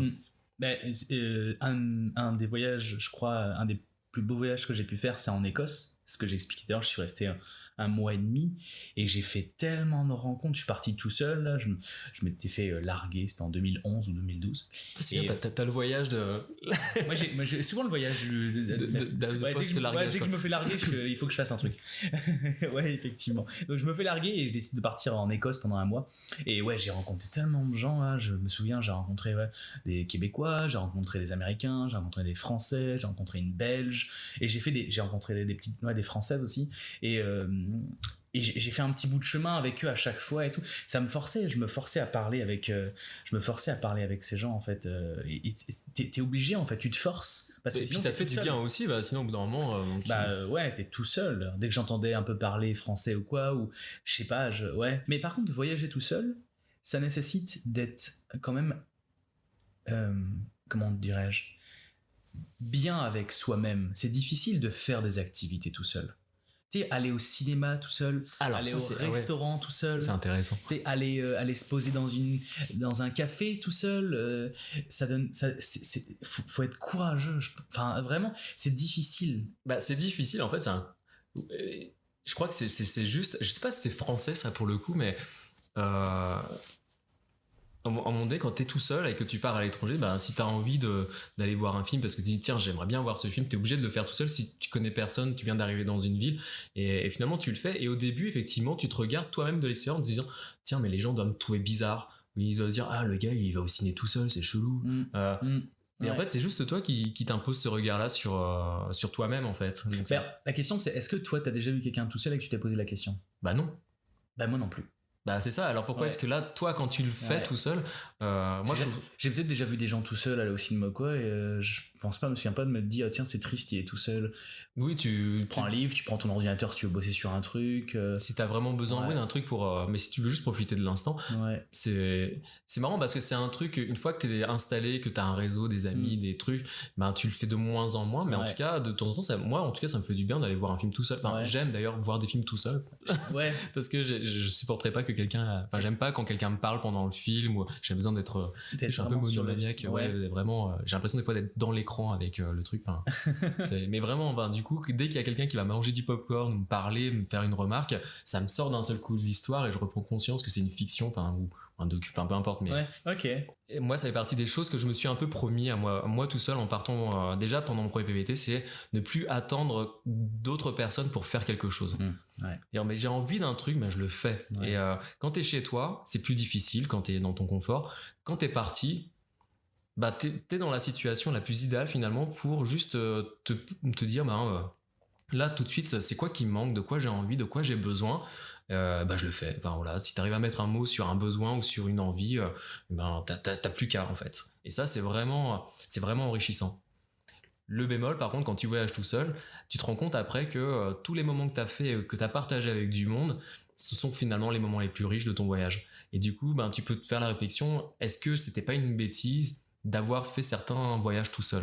Parce que peut-être que ce voyage qui était déjà super bon et super bien aurait été encore plus enrichissant et aurait été encore plus intéressant si justement je l'avais pas fait tout seul. Ouais, je suis d'accord avec toi. À partir du moment où il y a des choses en même temps, je sais pas, moi quand j'ai traversé le Canada en stop, enfin une partie en stop, il y a certaines expériences que j'ai eues, des anecdotes à 2 balles, mais si on l'avait vécu à 2, ça aurait pu devenir vraiment encore plus chaotique. Je prends un exemple débile, mais j'étais parti, comme j'étais pas sûr de savoir sur mon chemin où est-ce que j'allais exactement pouvoir m'arrêter en fonction des voitures qui me prenaient en stop ou pas, des fois je me retrouvais dans des endroits un peu bizarres, donc j'avais pris une tente pour pouvoir, le pire des cas, dormir sous ma tente, et donc dans le Saskatchewan, faut imaginer des plaines monstrueuses. Donc le Saskatchewan, est-ce que tu peux nous situer? C'est une province un peu au milieu du Canada, une fois qu'on a passé les Grands Lacs, c'est vraiment au centre du Canada, au milieu. Donc un peu avant l'Alberta, et t'as quoi aussi, le Manitoba. Absolument. C'est des grandes plaines. En fait, pour situer ça, moi, dans mon souvenir, j'ai jamais vu un horizon aussi vaste. C'est-à-dire, tu vois à l'infini des plaines. Et je crois que ça doit être dans le Manitoba où t'as partout des pumper jacks qui pompent le pétrole, tu sais, les espèces de marteaux là. Il y en a partout. C'était assez impressionnant. Et du coup, moi, sur cette route, c'était la transcanadienne.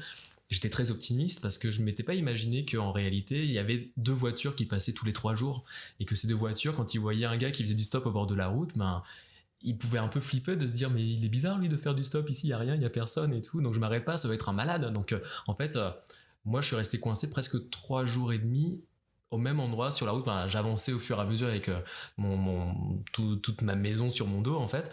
Mais je commençais à avoir le temps long.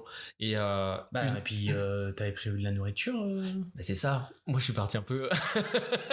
Tu te poses des questions comme ça, au bout d'un moment tu te dis mais c'est vrai, qu'est-ce que j'ai mangé aujourd'hui? Moi je suis un ancien petit gros, donc la nourriture ça me parle un peu là. Moi c'est plutôt l'eau en fait qui m'avait inquiété, donc j'avais un peu rationné. Oui. Donc je me suis mis à boire de l'eau, j'ai fait bouillir de l'eau dans la rivière, à boire mon urine. Mais voilà, du coup ça je l'ai fait tout seul, et ça s'est finalement bien passé, mais si je l'avais fait à 2, peut-être que j'aurais pas été confronté à ce genre de problématique, parce que l'autre personne elle aurait elle y aurait pensé, elle aurait anticipé, ou je sais pas. Moi j'y suis allé vraiment mon âme et conscience. Et par exemple avant de partir on m'avait fait des petits cadeaux juste pour me souhaiter un bon voyage, et j'avais un de mes colocs de Montréal qui m'avait offert un grelot anti-ours. Donc c'est juste un grelot que tu peux trouver chez Mec ou Decathlon quand tu vas faire du camping. Donc c'est accroché à un truc genre comme un bracelet en velcro là, un grelot qui fait gling gling. Et moi je trouvais ça ridicule, fait non mais on sait jamais, tiens un grelot anti-ours et tout.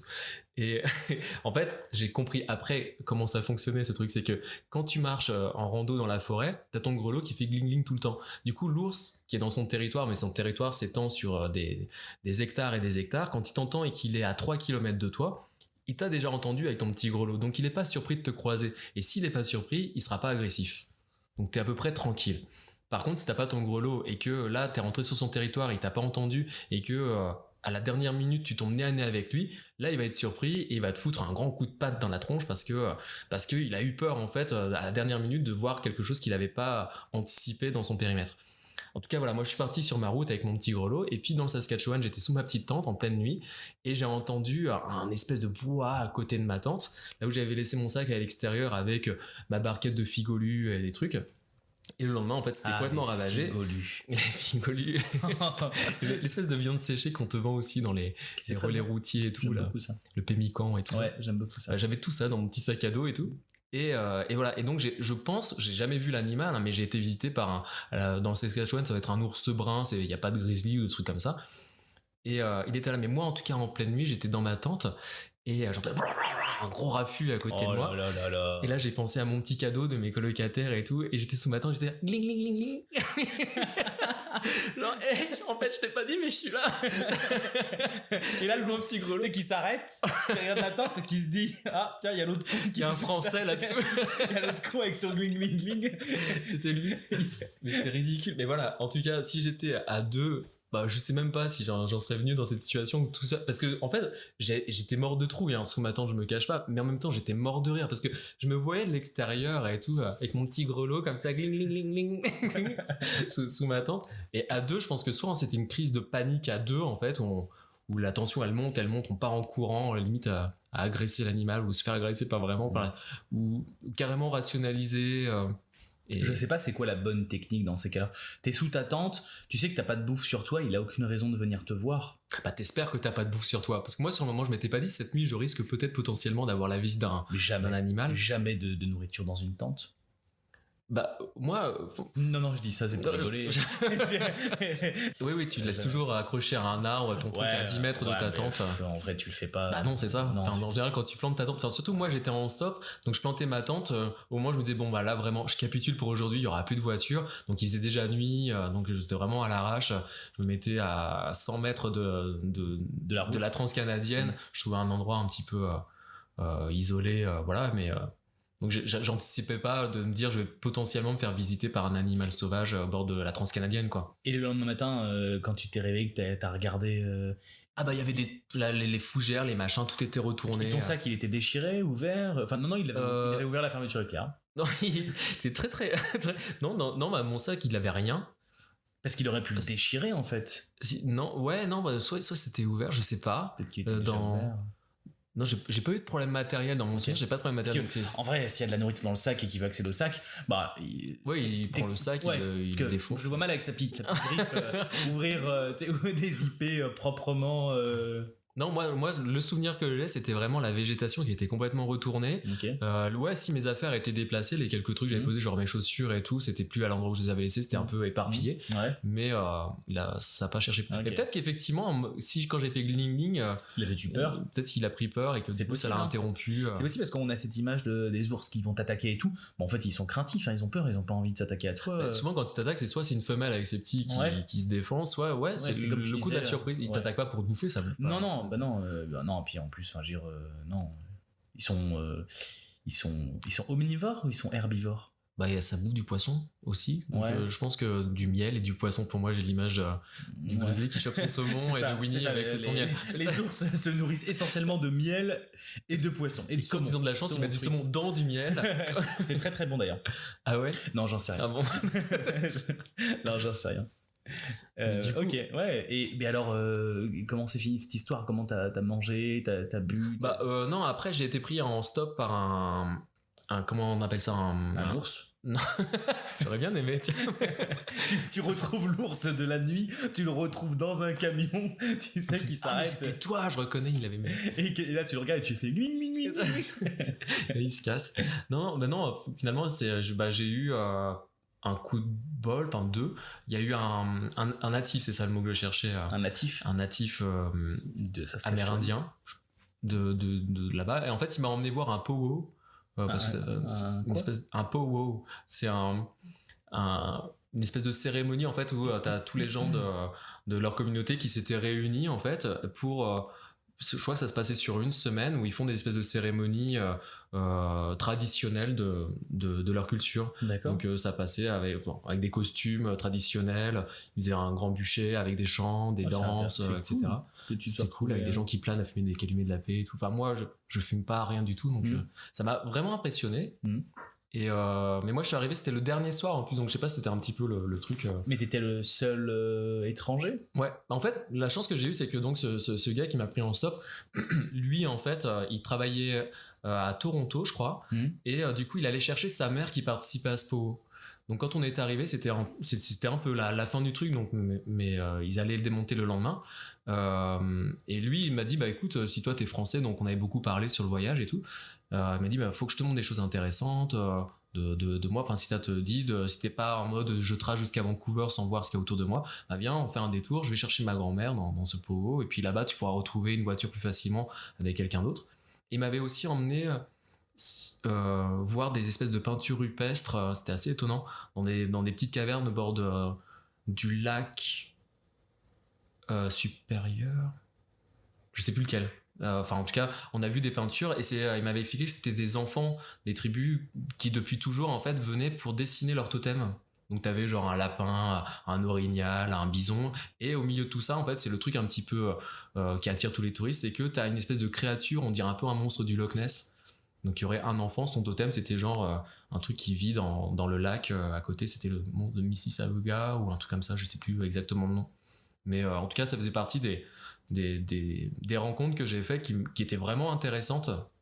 Et moi naturellement c'est le genre de rencontres que j'aurais fui. Ah ouais. Enfin, en France si je croisais ce genre de personnage, faut vraiment imaginer le gars, il devait avoir 20-25 ans, mais physiquement c'est comme si il avait déjà 45 ans d'histoire derrière lui, parce qu'il devait un peu se droguer, un peu être alcoolique aussi et tout ça. Sa voiture elle ressemblait à rien, c'était un espèce de pick-up Toyota moitié rouillé et tout, et c'est le genre de gars ici à Montréal, tu pourrais presque le retrouver à Berry-UQAM en train de faire la manche, enfin tu vois, tu sens qu'il avait une histoire un peu difficile. Mais lui en fait il avait juste envie de partager un bout de chemin avec quelqu'un, et puis du coup de voir que c'était un Français avec lui montrer un petit peu son histoire. Et moi je suis quelqu'un de très prudent, de très rationnel en principe, et non, enfin naturellement j'aurais plutôt fui cette rencontre plutôt que, alors que là que de l'accepter et puis d'échanger avec lui. C'est ça, ouais. Et puis ça s'est très bien passé. Bah, ça s'est très bien passé, c'était super intéressant de rencontrer. Enfin, t'as fait quoi en fait pendant la cérémonie? Toi, tu étais là plutôt en observateur? Ah ouais, non, j'étais posé à côté, j'ai mangé. En fait, t'avais faut imaginer, c'est une fête de village en Normandie où on fait un méchoui, tu vois. Donc t'as des tentes en plus. Et puis les familles sont là, ils font des danses, il y a des chants traditionnels, et puis et tout le monde mange ensemble en fait. C'est surtout ça, c'est une réunion d'une communauté. T'as pas eu l'impression de te sentir un peu comme je reprends le mot que j'ai pris tout à l'heure, mais comme un étranger un peu? Bah non, c'était plus comme si je sais pas comment. Ouais, je me sentais un petit peu genre tu débarques dans ta belle famille. Tu sais, ouais. Au début, les gens essaient de comprendre qu'est-ce que tu fais là, donc ils te demandent un peu qui tu es, et puis tu te présentes. Puis juste après, t'es assis avec eux et puis tu manges. Au début, tu te sens un petit peu pas à ta place, et puis doucement, tu trouves ta place. Ça veut pas dire que t'es intégré, que tu fais partie du truc, hein. Non. Mais en tout cas, t'es toléré dans l'environnement. Ouais, ça, et puis voilà, ok, t'es à ta place, et ta place, elle correspond à ça. Puis ouais, j'y avais jamais pensé, mais ouais, c'est ça. Mais en fait, ici à Montréal, je m'étais un petit peu renseigné. Il y a le centre des Premières Nations sur Ontario, Saint-Laurent, je pense, où j'avais fait des espèces de colloques et tout, j'avais été voir des conférences, et à l'époque, en fait, en 2008, ils préparaient les Jeux Olympiques de Vancouver, qui était très polémique en fait à cause justement des réserves des Premières Nations dans la région de la Colombie-Britannique, parce que je crois que quand ils ont construit le village olympique, ils ont délogé en fait des gens. Il y a certaines installations qui étaient faites sur des territoires autochtones, et c'était très polémique. Et du coup en fait il y a eu des organisations des peuples des Premières Nations sur tout le chemin de la flamme olympique qui traversait le Canada, qui essayaient d'organiser des sortes de manifestations, bloquer la flamme à X ou Y endroit et tout. Puis moi ça m'intéressait comme problématique, donc j'avais été au centre des Premières Nations de Montréal pour écouter leurs conférences, savoir un petit peu qu'est-ce que c'était que la problématique, qu'est-ce que c'était que leurs actions, comment est-ce qu'ils s'exprimaient, etc. Et en fait à chaque fois ça se faisait un petit peu comme ce pot, donc c'était très communautaire, et ça se finissait toujours avec un repas. Avec des mecs, les gens apportaient, il y avait un espèce de buffet, on servait, et la façon dont on servait les gens à la fin au niveau du repas, c'est d'abord les femmes et les enfants se servent, et s'il reste assez de nourriture, les hommes se servent. Et Et du coup, c'est bête, mais il faut le savoir en fait. Donc si on te l'a pas expliqué, tu peux être très vite tenté d'aller directement au buffet, te servir en même temps que les femmes et que les enfants, etc. Mais en tout cas, c'est des choses que j'avais déjà appris ici en fait. Ok. Et du coup, quand je me suis retrouvé dans le pot, j'avais déjà 2-3 petits codes comme ça qui fait que très rapidement. Moi, je me suis pas senti, tiens, là j'ai fait une boulette, j'aurais peut-être pas dû dire ça ou j'aurais peut-être pas dû faire. Ouais. Tu observes un petit peu et puis tu arrives à t'intégrer. On va bientôt arriver à la fin du podcast. Est-ce que tu voulais ajouter quelque chose ? Est-ce qu'il y a des éléments qui te paraissaient importants d'ajouter ? Moi, j'ai pas bien insisté là-dessus, mais en fait, c'est quelque chose que j'ai entendu plusieurs fois ici et je trouve ça assez juste. Tout à l'heure, j'avais commencé un peu à aborder le sujet sur la différence entre se sentir expat et se sentir migrant. Surtout aujourd'hui, je trouve que c'est important en fait d'en parler par rapport en France, on est clairement dans une crise de la migration, des migrants. Tu vois, d'ailleurs, on nomme les gens pour les déshumaniser, on va dire, c'est des migrants qui se sont échoués en Méditerranée, qui sont morts ou qui sont pas morts, enfin, qu'on va renvoyer chez eux ou pas. Est-ce qu'on les accueille, est-ce qu'on les accueille pas ? En tout cas, voilà, pour laver un petit peu pour avoir bonne conscience, tu vois, c'est plus facile de parler de migrants que de parler d'hommes et de femmes qui fuient à un pays ou qui essaient de s'installer. Et en parlant ici avec des Québécois, il y a que les Français, on se nomme des expats. Tu vois, c'est un peu cool d'être expat. Par contre, se dire, en réalité, si j'ai traversé l'océan, je viens et puis à la fin de mon PVT, j'aimerais avoir une résidence permanente. Mais je veux dire, moi, ça m'a ouvert en fait l'esprit sur ça, sur ce que moi, c'est du fun pour moi de migrer. Ouais. Je suis pas en train de fuir un conflit, je suis pas, ma tête est pas mise à prix ou je sais pas. En tout cas, voilà, moi je le fais dans les meilleures conditions possibles. Je suis énormément de chance dans mon parcours, mais par contre, ça me fait voir autrement la façon dont on accueille ou pas des migrants en France. Moi, les difficultés que je rencontre ici, c'est certainement 10 000 fois moins important que les difficultés que vont rencontrer ces gens qui fuient un pays, par exemple. Enfin, pour ça, je trouve ça intéressant et important de... Ouais, et c'est cool, ce parallèle que tu fais entre expatriés et migrants. Et tout à l'heure, je me souviens, quand tu as commencé à en parler, tu as dit les expatriés, c'est plus temporaire et les migrants, c'est plus... On est expatriés. C'est-à-dire qu'on est toujours patriotique français. Ouais, tu disais que toi, tu te sentais expatrié parce que tu savais que tu allais rentrer à un moment donné. Ouais, je suis expat, mais parce que je suis rattaché à ma patrie. Quand t'es migrant, finalement, puis c'est aussi ça qui est intéressant. Moi, je regarde toutes les procédures, etc., pour demander la résidence permanente. Tu dois justifier une certaine culture de... Ah ouais. Du coup, tu dois le faire, tout ça, comment ça s'appelle, objectif, intégration, ce genre de... il demande maintenant il y a pour faire ce qu'on appelle le CSQ, qui est le certificat de sélection du Québec, il faut faire un test des valeurs québécoises. En fait, soit tu passes le test chez toi, possibilités. Soit tu peux le faire via un organisme où c'est 4 jours. C'est ça. Moi, je me suis inscrit à un truc comme ça. Voilà, c'est ça. Et d'ailleurs, sache que tu peux demander $185. Ouais, c'est ça. Ouais, c'est ça. Je crois que c'était 285. Non, c'est 185. 185, ouais. Ok. Parce que si tu travailles, etc., tu perds du temps, c'est logique. Donc, tu as cette possibilité de le faire les 4 jours ou tu as la possibilité de le faire en ligne. Ouais, moi pour l'instant, je fais des piges à droite à gauche, donc j'ai du temps, donc je pensais plutôt le faire. C'est toujours intéressant d'avoir une personne qui t'explique tout ça, je trouve. Ça permet de poser des questions. Et là, ce qui était intéressant justement quand on m'a parlé de ça, c'est que ce qu'on te demande, c'est d'avoir pris connaissance d'un certain niveau de culture, comment on appelle ça, les valeurs de ce pays, ce genre de choses. On te demande pas forcément d'y adhérer, de les accepter, mais par contre on te demande de les connaître. Et ça, c'est super important.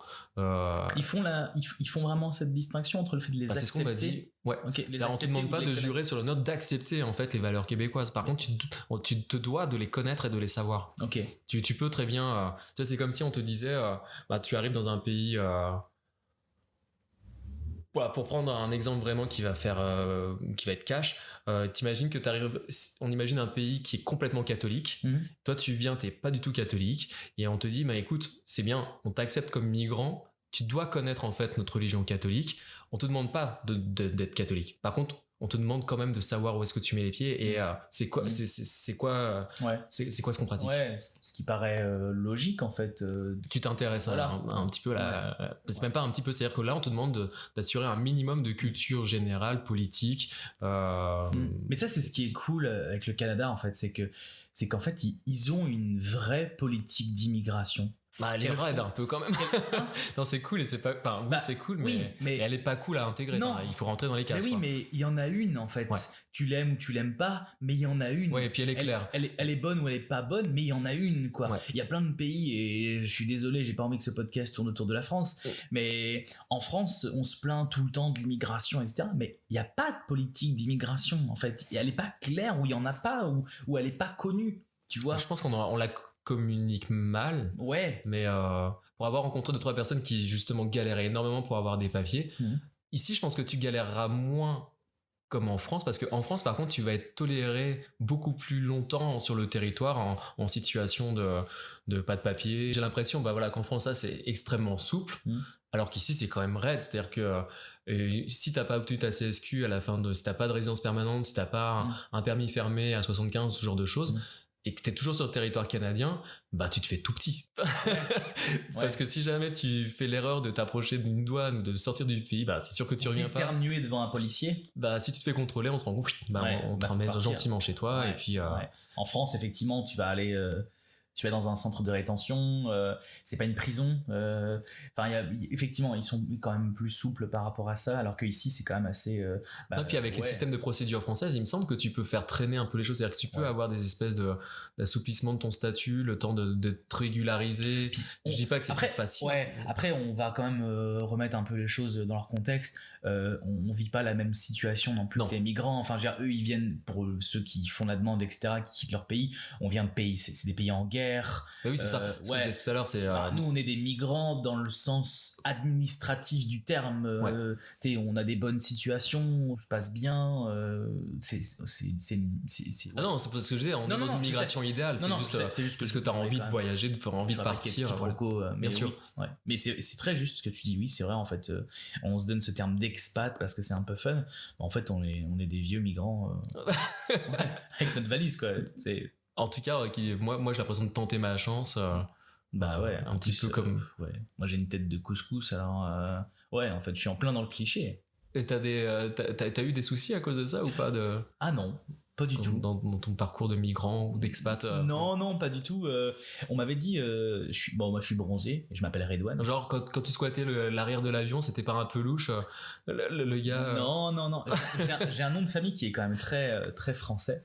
Mais bon, effectivement, je suis bronzé. Et non, on m'avait dit attention, quand je suis allé aux États-Unis plusieurs fois, et on m'avait dit au tout début, avant que j'y aille, on m'a dit fais attention et tout, c'est un peu chaud. La première fois que je suis allé aux États-Unis, c'était pour aller à New York. On m'avait dit ils sont un peu chauds et tout à la douane et tout. Moi j'avais un ami qui était bronzé, ils l'ont fait sortir du bus, ils ont analysé son Facebook, ils se sont rendus compte qu'il avait un ami qui avait un ami qui avait un ami qui était ami avec un gars qui faisait partie de l'ISIS, un truc comme ça. Fait que c'est chaud. Je dis, mais moi je fréquente pas tous ces réseaux-là. Et moi, ça s'est hyper bien passé. Bon, déjà, je parle pas très bien anglais. Et donc, bon, déjà, c'était un peu galère. On est arrivé et ils nous ont juste demandé de rentrer dans le bâtiment. Donc, on s'est garé. Ensuite, on est dans le bâtiment pour faire le papier. Et en fait, moi, j'ai pris mon sac à dos par principe, tu vois. Et je suis arrivé là-dedans et les policiers américains m'ont regardé et il y en a un qui a dit en anglais pourquoi vous avez votre sac à dos? Il l'a dit assez fort et je me suis arrêté et j'ai demandé de répéter. Il l'a redit mais plus fort. Ça a créé comme un silence. Tout le monde a regardé genre pourquoi il a son sac à dos en fait. Et j'ai répondu non, enfin j'ai juste mes papiers à l'intérieur. Et elle a dit ok d'accord et hop voilà on a commencé et sinon ils ont été hyper cool. C'est ça qui est bizarre. Moi quand j'ai fait le tour du poteau en fait, donc t'es dans le bus Greyhound là, et à 3h du matin t'as un douanier qui rentre, donc toi tu t'émerges en fait et le gars il aboie dans le bus every bag's down hein quoi, genre t'as l'impression qu'on t'évacue du bus à 3h du matin, tu vas laisser tes affaires, tes sacs par terre dans le bus et tout. Les douaniers américains c'est un peu comme quand ta prof te parlait en allemand. Oui. Tu sens que tu vas te faire engueuler. Mais tu sais pas pourquoi, mais tu te fais engueuler. T'as pas envie en plus de te faire engueuler, donc t'essaies de faire tout comme il faut, mais c'est toujours un truc que tu fais pas comme il faut. C'est stressant en plus. Je me suis encore senti vieux la dernière fois que je suis allé à New York en septembre. Là, je suis allé rejoindre une amie pour un week-end. Et toi, tu rejoins des amis. Mais sur un coup de tête, elle me dit je suis à New York pendant une semaine. Je suis à Montréal, c'est à côté. Et puis hop, je suis parti. Et pareil, 48 heures à New York, puis je fais l'aller-retour. C'est cool. Et ouais, mais en tout cas, en passant la douane, ce coup-ci, je connaissais pas les nouveaux trucs, tu sais, où on te prend tes empreintes digitales sur un petit Et boîtier. une là. photo. Et la photo. Ouais. Et du coup, là, ce coup-ci, c'était pas New York, like Sinatra, c'était déjà comprendre où est-ce qu'il fallait que je mette mes doigts dans le truc, parce que le douanier qui était plutôt rigolo, qui rigolait avec sa collègue qui était à côté, ils arrêtaient pas de se foutre de moi, en fait, parce qu'ils voyaient que j'arrivais pas à mettre les doigts où il fallait. Puis quand j'ai réussi, en fait, comme ils avaient pris les empreintes de tous mes doigts, et il me tend un truc comme ça vers moi. Et moi, il était encore une fois 2-3 heures du matin, et dans ma tête, j'avais pris mes empreintes digitales de façon new technology, James Bond et tout. Il me tend un truc, je fais ok. Je sais pas ce que j'ai pensé, mais c'était en mode, il va prendre l'empreinte de ma rétine, tu vois. Ce qui est pas stupide, puisqu'ils le font, ils prennent l'empreinte de l'iris. Ah bah je savais pas. Si, ça se fait beaucoup. Il y a un appareil qui permet, je sais que ils font ça pour les terroristes. Ah oui. En fait, c'est un gros appareil que tu mets sur tes yeux, et en fait, parce que les doigts, c'est pas valable. L'ADN, on va pas te faire une prise de sang parce que c'est quand même Ils prennent les yeux interdit. Donc, c'est une empreinte de l'iris. On a toutes et tous une empreinte d'iris différente. D'accord, c'est aussi comme les conduits auriculaires. Je savais pas pour les conduits auriculaires. Ma mère était prothésiste auriculaire, donc je sais très bien. Chaque personne a un conduit différent. D'accord. Ouais, on a plein de choses qui sont très différentes. Oui.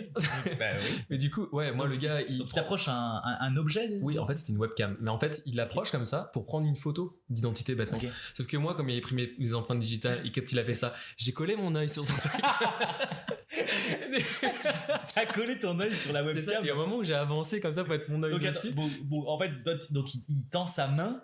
Ouais, avec pour la mettre en face de moi, en fait, tout simplement, plutôt que d'avoir la webcam posée et puis tu vois, vraiment pour l'avoir au niveau des yeux. Donc il la tenait comme ça, et en même temps il était sur son ordinateur pour valider la photo, en fait, pour la lancer. Et toi, tu rapproches ton œil de la webcam. Mais oui, et là, en fait, tu vois ça sur l'écran, en fait, apparemment, il m'a pas montré, mais il était mort de rire. Il appelle sa collègue qui vient voir, il s'était pété de rire, donc on voyait juste ma tronche en trop gros comme ça, et ça a fait bugger le truc. La photo était pas reconnue par le logiciel, donc il a fallu tout recommencer le protocole, remettre les doigts dans les bidules. Ah mon dieu, et on se demande pourquoi on passe pour des cons.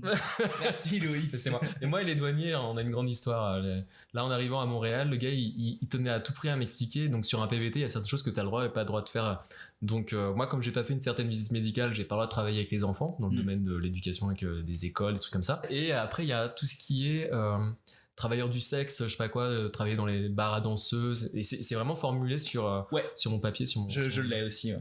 Moi non plus, je peux pas travailler dans le domaine du sexe. Bah voilà. Mais moi, en tout cas, le douanier, il était vraiment à fond. Il fait non, tu peux pas travailler, machin et tout.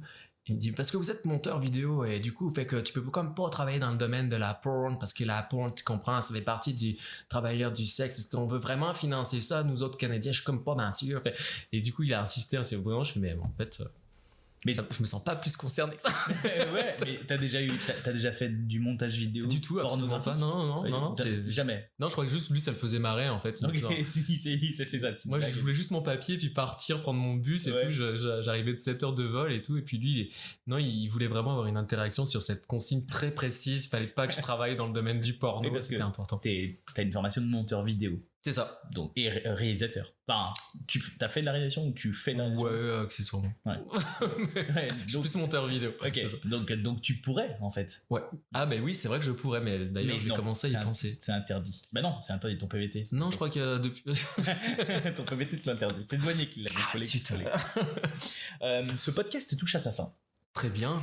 As-tu des recommandations pour nos auditeurs? Une chanson que tu écoutes en ce moment, un film, une série, idéalement sur les voyages, mais en fait tu fais bien ce que tu veux parce qu'on s'en fout.